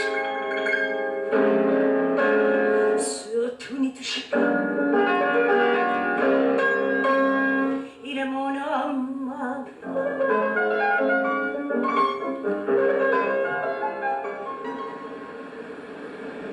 Jacques Cartier failed to find gold in Canada, but he was the first European to chart the shores and shoals of the St. Lawrence River. He was also the first Frenchman to step ashore on the island of Montreal, where the St. Lawrence and Ottawa rivers flow together, forming one magnificent and mighty river. In 1642, 36 missionaries, hired by the Society of Notre Dame in Paris to convert the natives to Catholicism, founded the city that would become Montreal. The fascinating history of the fearless voyageurs, the merchant princes, and the opening of the immense Canadian frontier lives today in the narrow streets of old Montreal. Vieux Montréal takes pride in its architectural heritage. The greatest concentration of 17th, 18th, and 19th century buildings in all of North America. It is famous as well for its concentration of exquisite restaurants featuring French-Canadian recipes. In this restaurant, we specialize in French-Canadian food. Feuilleté de caribou in pastry shell, caribou meat with spices, onions, fruit, ketchup, homemade. Sugar pie has homemade maple sugar and cream. It is probably the only cuisine in the world underwritten by a king. In 1663, the ratio of men to women in New France was 6-to-1. To rectify this imbalance, Louis XIV bestowed 850 young French women with a modest dowry and shipped them to New France to find husbands. With these young women came their knowledge of traditional French cooking. They applied their culinary wisdom to native foods and created such dishes as creton, a pork pâté, and cipaille, a layered meat pie prepared with wild game and smothered in a bordelaise sauce.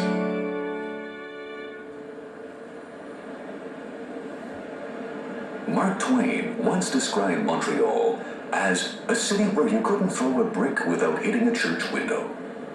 He was very nearly right. Montreal has more than 400 churches. One of the most charming is Notre Dame de Bon Secours, the Sailors' Church.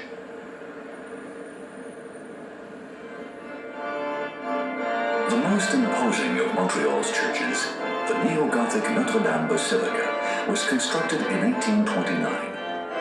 The dazzling altar is a tour de force of wood carving. Designed by Canadian architect Victor Bourgeot, the altar displays the exquisite mastery and craftsmanship of the French sculptor Henri Bourriche. This organ has 4 keyboards and pedal, 84 stops, 6,800 pipes. It is the largest organ in Canada, and it is a French symphonic inspiration from the 19th century. Built by the famed organ manufacturer Casavant Frères, this extraordinary instrument pours forth sound that sings and swells and soars, filling this sanctified space with music fit for the angels.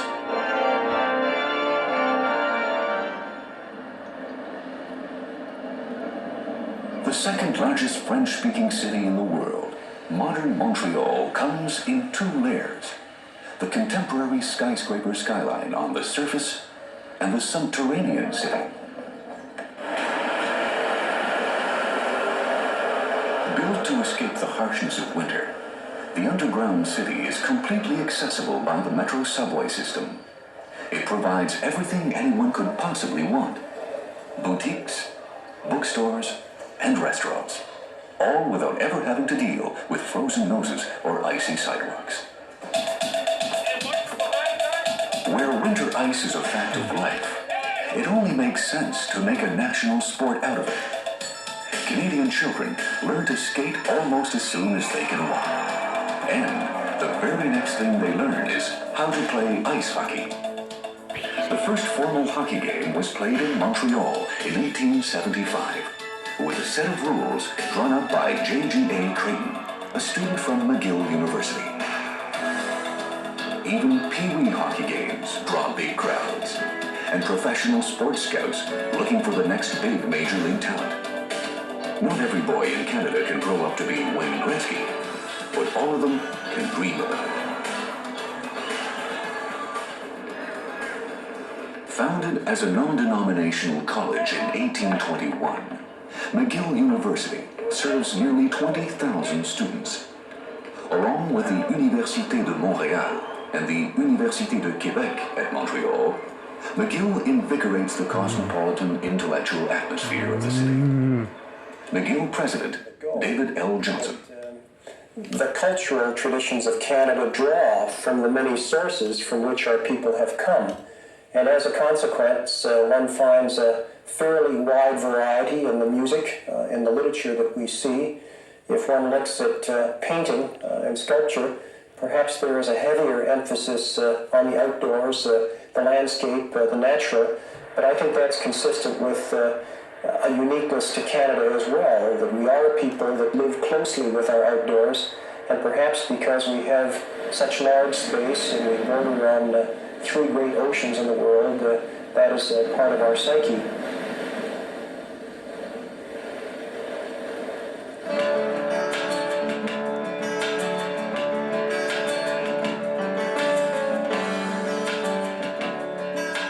The scenery, wildlife, and the open-air sports all entice Québécois out of doors, whatever the weather. In the winter, they cross-country ski, ice skate, compete fiercely at ice hockey, snuggle up on sleigh rides, and skidoo Quebec's hundreds of miles of snowmobile trails.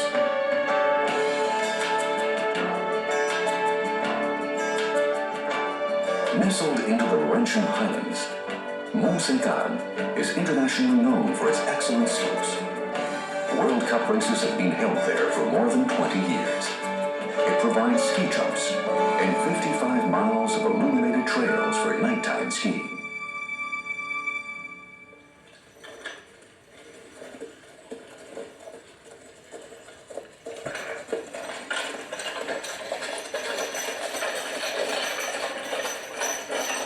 Sugar maple forests guarantee delicious fun at Pierre Fouché's authentic turn-of-the-century Sugar Shack. Montrealers flock to the mountains to taste the best maple syrup in the country, sample old-fashioned snow candy, and partake in the pleasures of genuine French-Canadian cooking.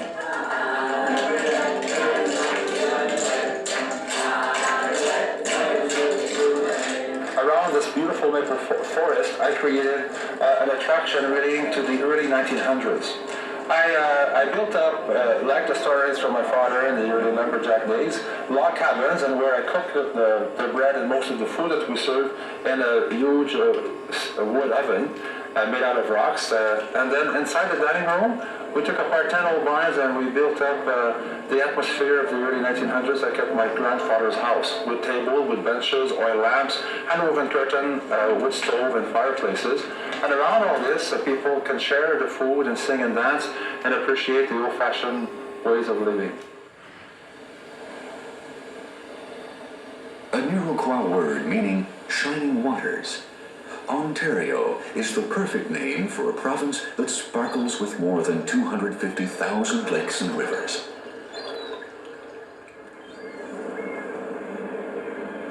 High above the rapids and falls of the Ottawa River rises the federal capital of Ottawa. The river forms a natural boundary between Ontario and Quebec.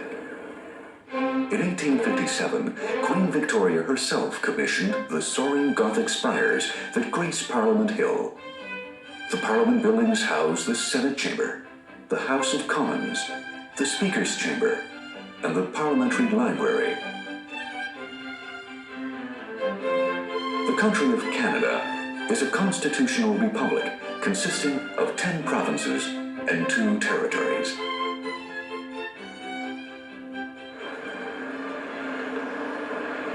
Before Ottawa was chosen to be the nation's capital, the Rideau Canal was dug to provide a way to provision the military in case the Americans cut off supplies coming down the river. Like the Halifax Citadel, the Rideau Canal was constructed to defend against an American attack that never occurred.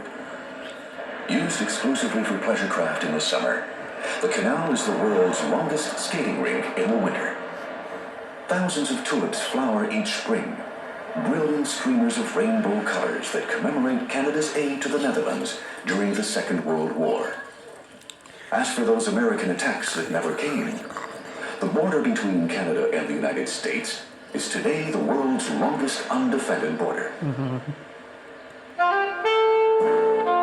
Designed by the world-renowned Israeli-Canadian architect Moshe Safdie, the National Gallery is elegant, airy, and flooded with natural light. The gallery celebrates Canadian painting and sculpture. Its collections showcase both historical and contemporary Canadian art.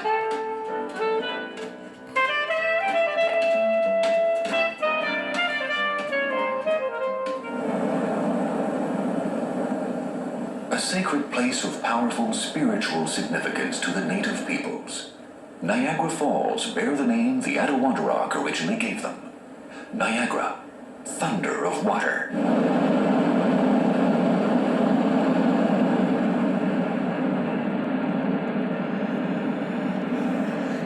That thunder is the sound of 41 million gallons per minute plunging straight down 178 feet.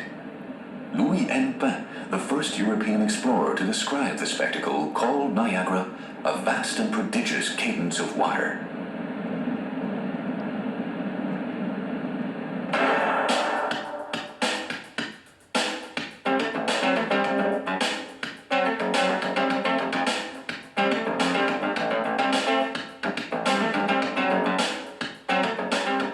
Bright lights, big city. Toronto is Canada's Big Apple, the largest city in Canada, home to more than 3 million. It is the country's financial center, the place to make it big. Toronto supports the arts, theater, ballet, and exclusive shopping boutiques that specialize in panache, charm, and elegance. Toronto also enjoys a rich architectural heritage. When the St. James Cathedral was completed in 1874, the steeple pierced so much farther into the air than anything else in town that sailors used it as a landmark.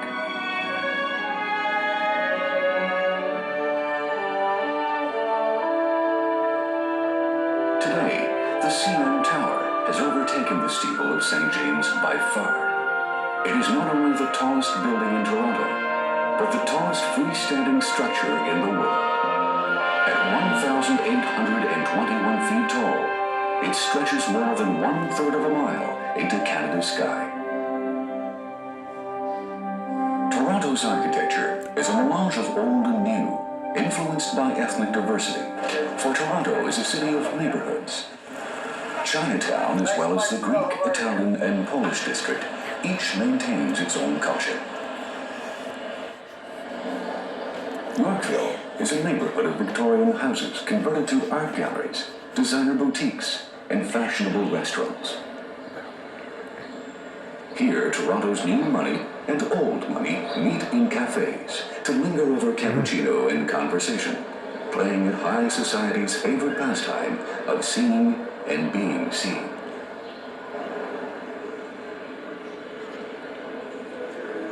Everyone comes together at the Nathan Phillips Square ice skating rink.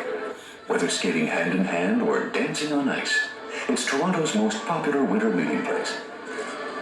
The many people who have made their home here all contribute to the rich multicultural communities that take Toronto beyond the merely metropolitan and make it truly cosmopolitan.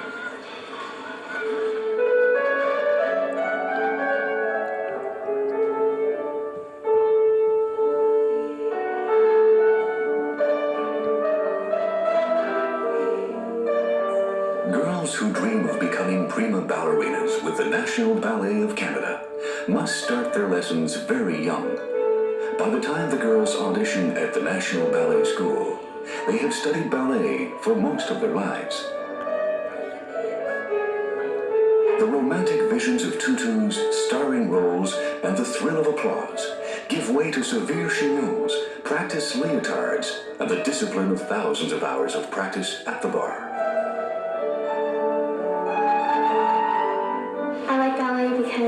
It's exercise and it's very fun. You can express yourself through dance, and hopefully I can fulfill my dream of becoming a classical ballet dancer. Now let's do in the same, just if you could, just when you come and spread out, and we'll change this time with the other girls, and we'll go straight into it, all right? Like we did yesterday. I think generally, in a school like the National Ballet, it's because they've chosen at a very young age that they would like to do ballets as a career. So they come to a school of this nature, which is a professional school, which gives them the training to go into a ballet as a career, or any form of dance that they would choose after that.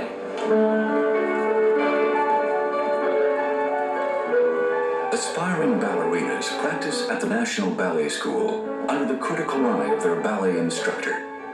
And when the dream comes true and they grow up to dance with the National Ballet, they rehearse under the still more critical eye of the company's ballet master.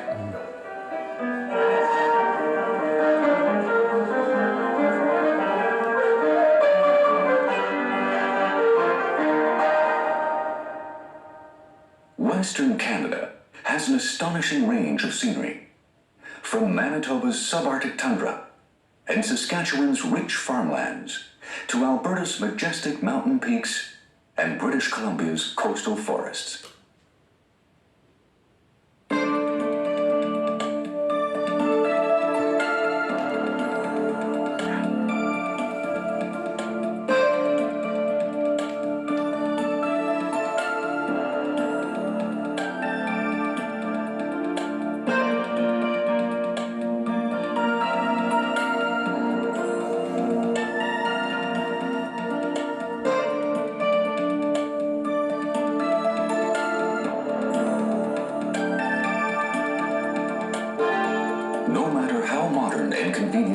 Cities are.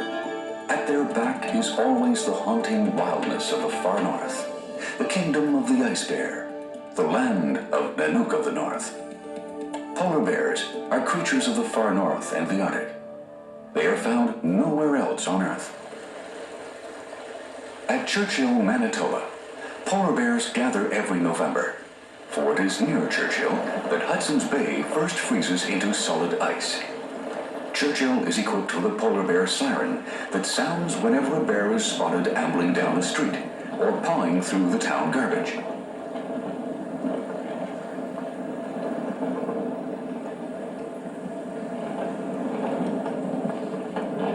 If the animal persists in wandering around town, it is hauled off to Churchill's polar bear jail, where it is accommodated at the town's expense until the ice freezes.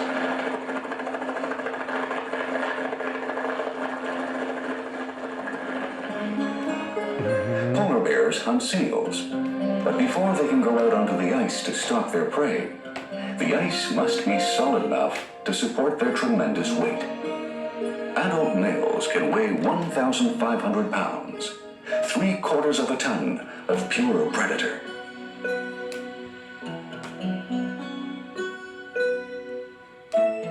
While they wait on the shore for the ice to form, the young bears spar. They learn important lessons in self-defense from wrestling and mock biting. When the time comes to pick a mate, protect a kill, or defend a cub, polar bears fight, sometimes to the death.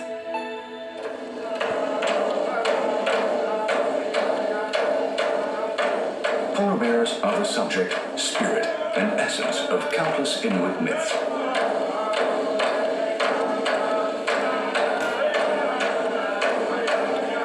By far the largest Arctic animal, polar bears are also intelligent, inquisitive, and highly individual. The polar bear is not merely a symbol of this region, but the very embodiment of life, the Arctic incarnate.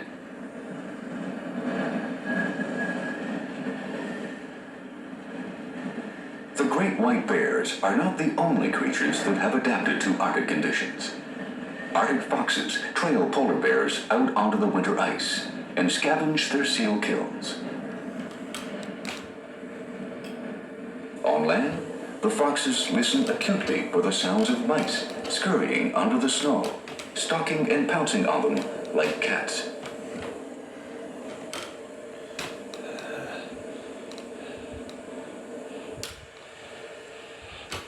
Most Arctic animals, the polar bear excepted, change coats from white to brown to match the snow in winter and the tundra in summer. The fox, the ptarmigan, and the snowy owl all wear camouflage.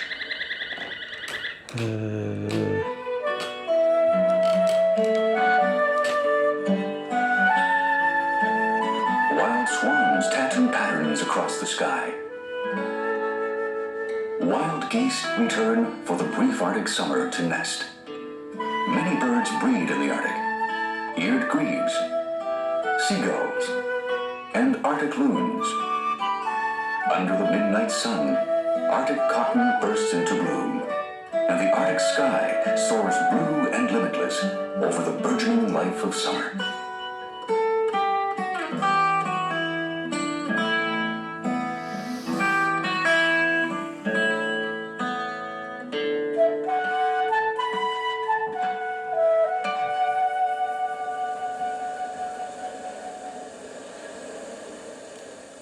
The golden fields of summer stretch endlessly across the prairies of Saskatchewan.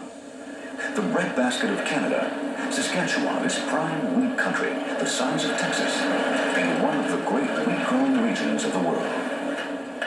But the financial demands of the family farm are changing, and it has become difficult for the new generation of farmers to prosper. Farming would be the ultimate way to spend your life, but there are just strings attached like any other business. Other people have other jobs, but if you can viably not raise a family, it doesn't matter how much you like it or enjoy it. One group of committed farmers is making the cooperative farm succeed for them. Similar in many ways to the Mennonites and the Amish, the Hutterites originated in Moravia in the 16th century. After settling in various countries of Eastern Europe and the United States, each time fleeing persecution, the Hutterites immigrated to Canada in the early 20th century. The families have clung tenaciously to their religious beliefs, ancestral German dialect, and the customs of their forefathers. A brave and stalwart spirit has served them well. Hutterite farms are among the most productive in the land.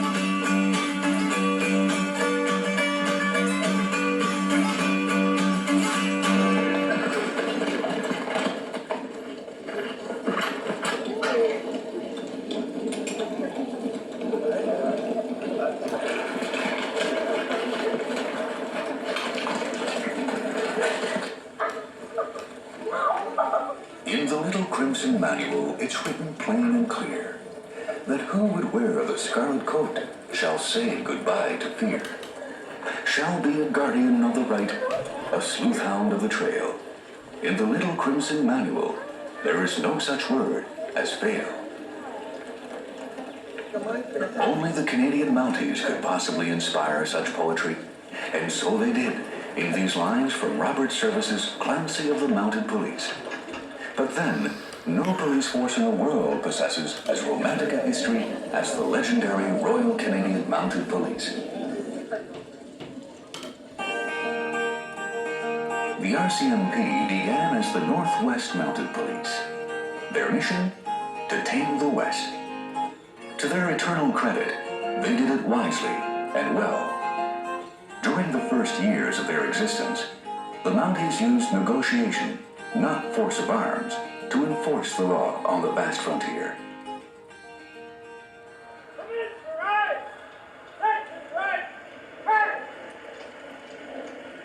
The Royal Canadian Mounted Police Training Center at Regina, Saskatchewan instills recruits with the values that befit a symbol of national pride. The RCMP still drills Mounties in the century-old exhibitions of horsemanship known as the musical ride.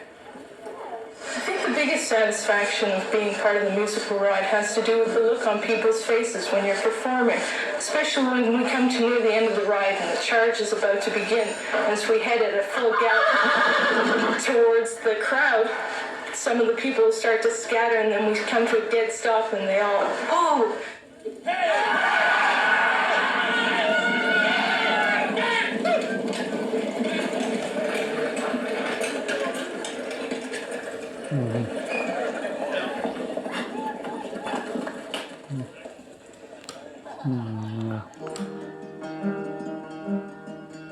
On the east side of the Continental Divide, high in the Canadian Rockies, lies one of Alberta's natural jewels, Banff National Park. Canada's first national park, Banff is also the most popular. It enjoins Jasper, Kootenay, and Yoho National Parks, the four together forming the largest mountain parkland in the world. 3 different ecosystems within the parks range from Arctic to forest to prairie, and all support a rich population of animals. Amid the towering crags of the Canadian Rockies, the Banff Springs Hotel stands in all its glorious splendor. Its turrets and towers add a note of grand romance to the magnificence of the mountains. Chateau Lake Louise in Banff National Park is another example of the luxurious Canadian chateau style. In the summer, the waters of Lake Louise shimmer emerald green. Mountain trails wind upward to alpine meadows where deer graze silently on wildflowers. In the winter, well-groomed slopes provide superior skiing.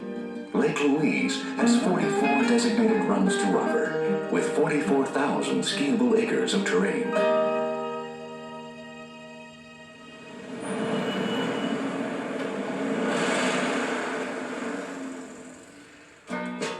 The quintessential western city, Calgary, sits at the point where the long prairies meet the tall mountains.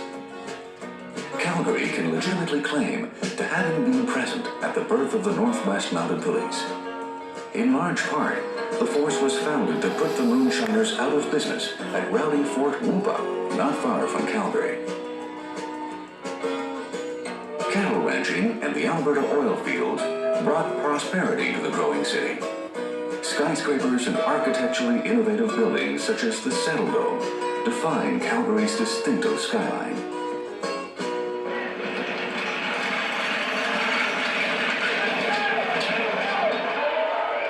The Calgary Stampede brings people from all over the world to revisit the Old West at this giant outdoor rodeo.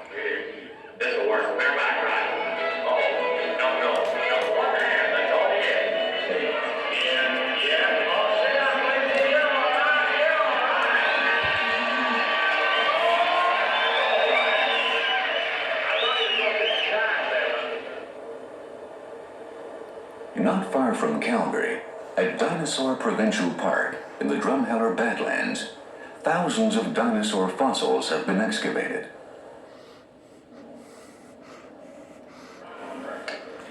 More than 50 complete dinosaur skeletons found in the Badlands have been reconstructed at the Terrell Museum of Paleontology, the largest collection of complete skeletons in the world.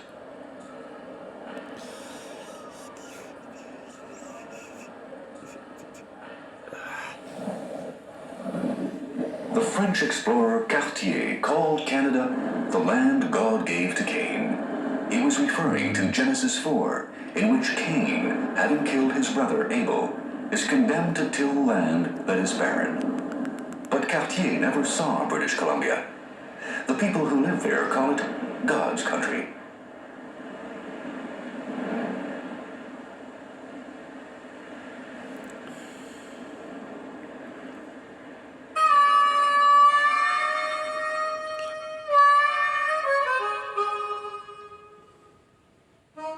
In 1871, the Canadian Confederation promised rail service to British Columbia within 10 years, if British Columbia would join the Confederation. Asserts one historian, bonds of steel as well as of sentiment were needed to hold the new Confederation together. Without railways, there would be and could be no Canada. British Columbia accepted, and with that decision, expanded the borders of Canada from the Atlantic to the Pacific. The first transcontinental train left Montreal on the 28th of June, 1886, and arrived in British Columbia 6 days later. If we can't export the scenery, we'll import the tourists, declared William Van Horn, president of the Canadian Pacific Railway. Snaking through half a dozen mountain ranges between Banff and Vancouver, the Rocky Mountaineer winds its way through some of the most scenic mountain passes in the Rockies.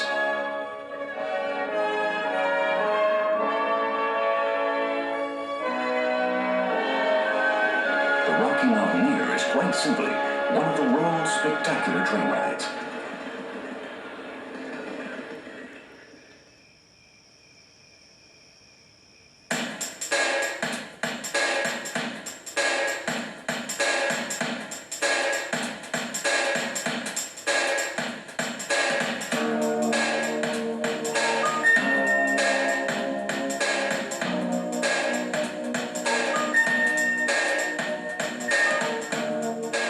West of the Rockies lies one of the most exciting cities in Canada, Vancouver.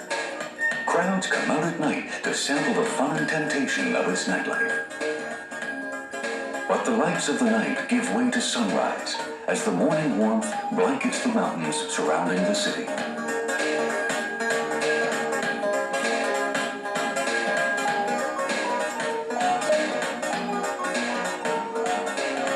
Vancouver probably has the mildest climate in all of Canada, thanks to the influence of the Japanese Current, a submarine river of warm water that flows just offshore. That may help explain why Vancouver is the largest city in British Columbia and the third largest in Canada. On the other hand, it may be the setting. Poised at the edge of the Pacific with forested mountains in the background, the city takes full advantage of all its possibilities. I've been living here for 2.5 years, and the parts I like the best about it are the weather and the people and the business that's going on here. Climate's fantastic. You can sail one part of the morning and then ski for the afternoon, and then be out partying, having a good time in the night. So it's a lot of fun. And of course, Grouse Mountain and its skiing are only 15 minutes from downtown. With 1,000 acres of sun-filled gardens and cool, dark forests, Stanley Park is the largest park in Vancouver.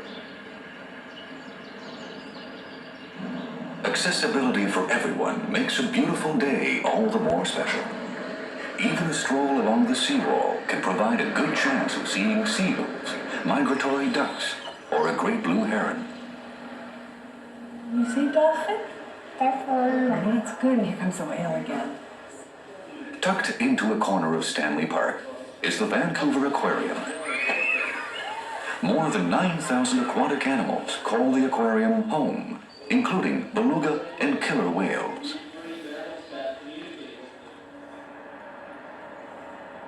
Under the Granville Bridge is the Granville Market, a huge public market overflowing with the bounty that comes from the combination of rich soil and a beneficent climate. All the best of the West Coast is sold in its season. The challenge is choosing.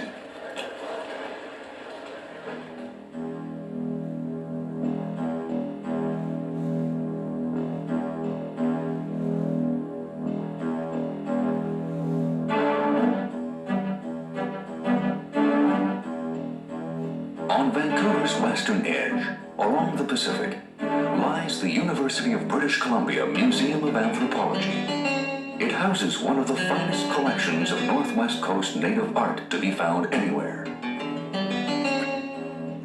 On the grounds of the museum are reconstructions of native Northwest Coast longhouses. The coastal tribes were prosperous, living comfortably in huge post and beam cedar homes. Tall totem poles stood outside, telling the family's history. Haisla artist Lyle Wilson. This process of doing sculpture today is quite different from the past in the sense that today the buildings are so finely designed that people who carve are actually requested to do a scale model which is exact. Whereas in the old days when they do a house post or a totem pole, they do it entirely from memory or their experience. So there's no scale models, there's no drawings, as opposed to today where everything is really, really finely tuned. This piece has been commissioned by the First Nations House of Learning, which is a center for Aboriginal people at the University of British Columbia. And it's made out of red cedar, and it'll be two figures that are half human and half animal. And one side will represent the eagle, and the other side will represent the beaver clan, which is on this side. And the reason why I picked them was because the beaver is my mother's crest, and the eagle is my father's crest. So I wanted to present both of those on this post, because it does represent myself and my family from Kitimat. That certain pride in its ethnicity has given Vancouver a multicultural atmosphere. The Chinese arrived in this area in 1858. The attraction was the Fraser River Gold Rush, and all who came hoped to strike it rich.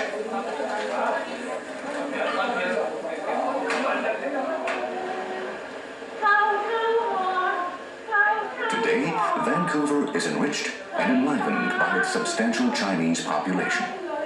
Early in the morning, people gather to practice Tai Chi.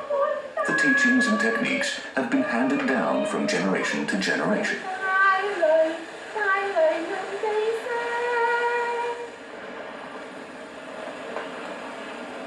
A short ferry ride away from the city of Vancouver is Vancouver Island. The island is named for George Vancouver, the English navigator who charted much of the continent's northwest coast. Vancouver Island is a microcosm of all of Canada. It has an exquisitely civilized city, Victoria.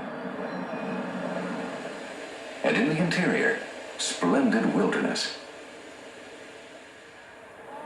Victoria has been accused of out-Britishing the British. It has imposing Parliament buildings, a glorious English-style garden miraculously fashioned out of an abandoned quarry called Bouchard Gardens, and the matchless turn-of-the-century Empress Hotel.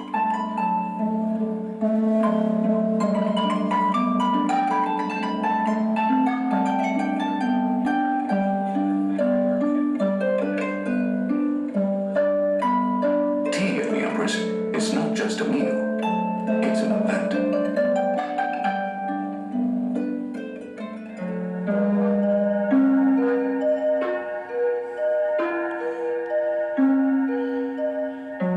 A challenging sea kayak trip north to the Queen Charlotte Islands is like taking a journey back in time. The Haida village at Tanu has the largest collection of totem poles in Canada in their original location.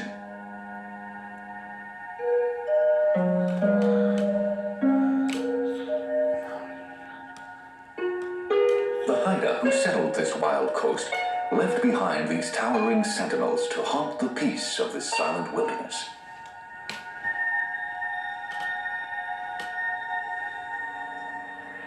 It seems impossible to go from the ultra-civilized tradition of high tea to the wilderness.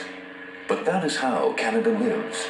An amazing and marvelous melange of modern sophistication and untouched, untamed frontier. The Yukon Territory was opened up by the gold seekers of the Klondike Gold Rush in the 19th century. Adjoining the Yukon, the Northwest Territories constitute 1/3 of the landmass of Canada, by far the largest political subdivision in the country. It extends to within 500 miles of the North Pole and includes the islands of the Arctic archipelago, among them Ellesmere and Baffin Islands.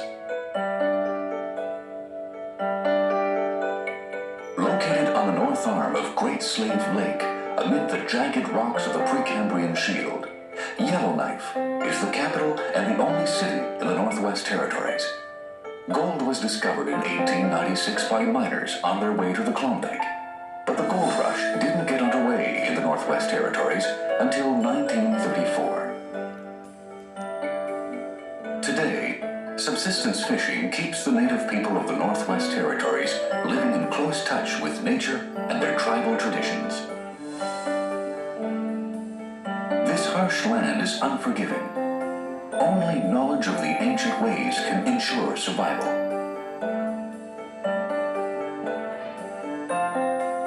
Carrying a snow knife, recognizing the right kind of snow to use, and knowing how to build an igloo are essential skills in the far north. Blizzards blow up out of nowhere, and whiteouts can last for days. To survive, one must read the horizon constantly and anticipate.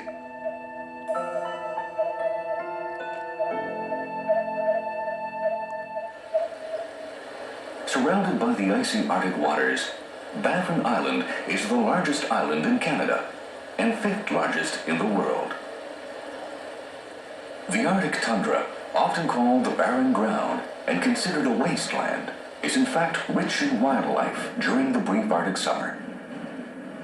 Migratory birds, especially seabirds, come to breed. Courting, nesting, and raising the chicks occupy the long days of summer when the sun never sets. In the winter, beluga whales and walrus come to feed in the abundant waters off the coast. Magnificent with glaciers, waterfalls, and splendid isolation, Auyuituk National Park on Baffin Island is the first and only national park in Canada north of the Arctic Circle. Neither food nor shelter is available. Everything must be packed in. During the day in the park here, the climate and the location, especially with the weather, with lots of mountains like these, weather may change 3 to 4 times a day. And the people that come here are usually have to carry everything on their back, and they hike up and down into Pang Pass, and the area is very, very rugged. You have to walk through lots of moraines and crossing the rivers. Named for the Yukon River that flows in a sinuous curve westward through Alaska to the Bering Sea, the Yukon Territory may be Canada's most romantic frontier. The name is derived from the native word Yukon-a, meaning Great River. The river's valley was the great highway that led the first peoples from Asia into the unknown interior of the North American continent. Member of the Wolf Clan, Johnny Smith. You know, my dad trained me to travel in the bush and how to live in the bush and what to do in the bush.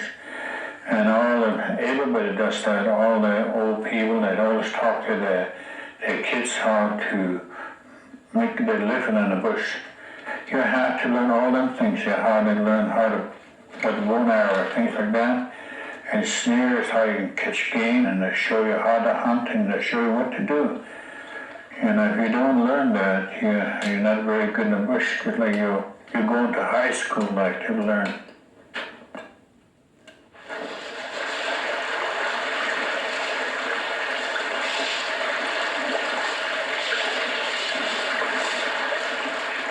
Knowledge of the bush was also essential to the early miners when gold was discovered in Bonanza Creek in 1896 by George Washington Carmack, Tagish Charlie, and Skookum Jim.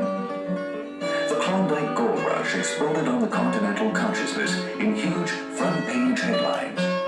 Ton of gold. More than 100,000 eager gold miners with a bad case of Klondike fever swarmed into the Yukon. Chichakos, newcomers, seasoned into sourdoughs, old-timers, as they slogged hundreds of miles across rugged, trackless terrain to stake their claim to a lifetime of riches. In the first 7 years, $100 million in gold was taken out of creek gravel in the Yukon. Originally a provisioning point for prospectors trudging north to the gold fields, Dock Dawson City was built where the Klondike and Yukon rivers meet. Dawson reenacts its rowdy body past every year with old-time saloons and turn-of-the-century tunes.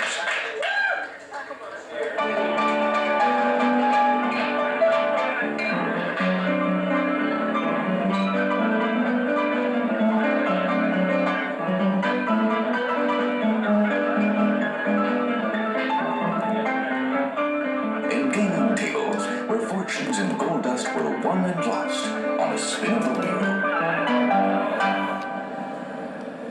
Eventually, Dawson's river ports were superseded by the Alaska Highway into Whitehorse, the new capital of the territory.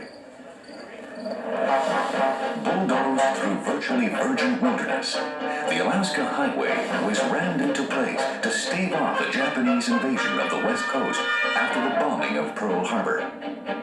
The Japanese had landed military materiel on the Aleutian Islands off Alaska, and an invasion of the mainland was widely feared.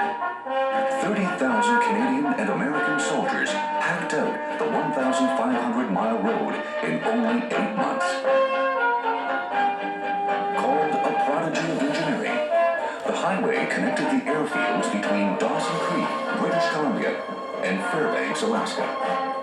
When the Mammoth project was finished, the Japanese ran a propaganda broadcast thanking the road builders for opening up the way for Japanese troops to march in. A slim ribbon across a lonely landscape. The Alaska Highway is the only land link between the far north communities of the Yukon and Alaska. In the true spirit of the North, new paths are forged by adventurers like Martin Williams. Each journey is a test of Martin's skill, his dog's strength, and of the sled itself. To go to the North Pole is many an adventurer's dream, and I'm on an expedition of 4 members who are going there in the near future. There's 2 members from Norway, myself from Whitehorse, Yukon in Canada, and an Australian. And the journey is about 500 miles, and it's over pretty rough terrain. The ocean is actually frozen, and so we'll be moving across this frozen ocean that creates huge pressure ridges that sometimes can reach 40 feet high. And we're going at a time of year when the temperatures can plummet to about -70, anywhere from -50 to -70 degrees. We're hoping it's going to be obviously warmer than colder. And then as we get closer to the pole, so the sun will be getting slightly higher in the sky, and the temperature will warm up to about -35. In 1973, the Yukon natives began negotiating a comprehensive land claim settlement with the federal government. 15 years later, the tribes were awarded 16,000 square miles and $232 million for the lands they gave up. Native Yukon guide Joe Jack. The Yukon land claims will give our people 16,000 square miles in which we will have total authority to tax, to manage our resources, to set quotas on game harvest, to be able to generate revenues, to develop our natural resources on those lands.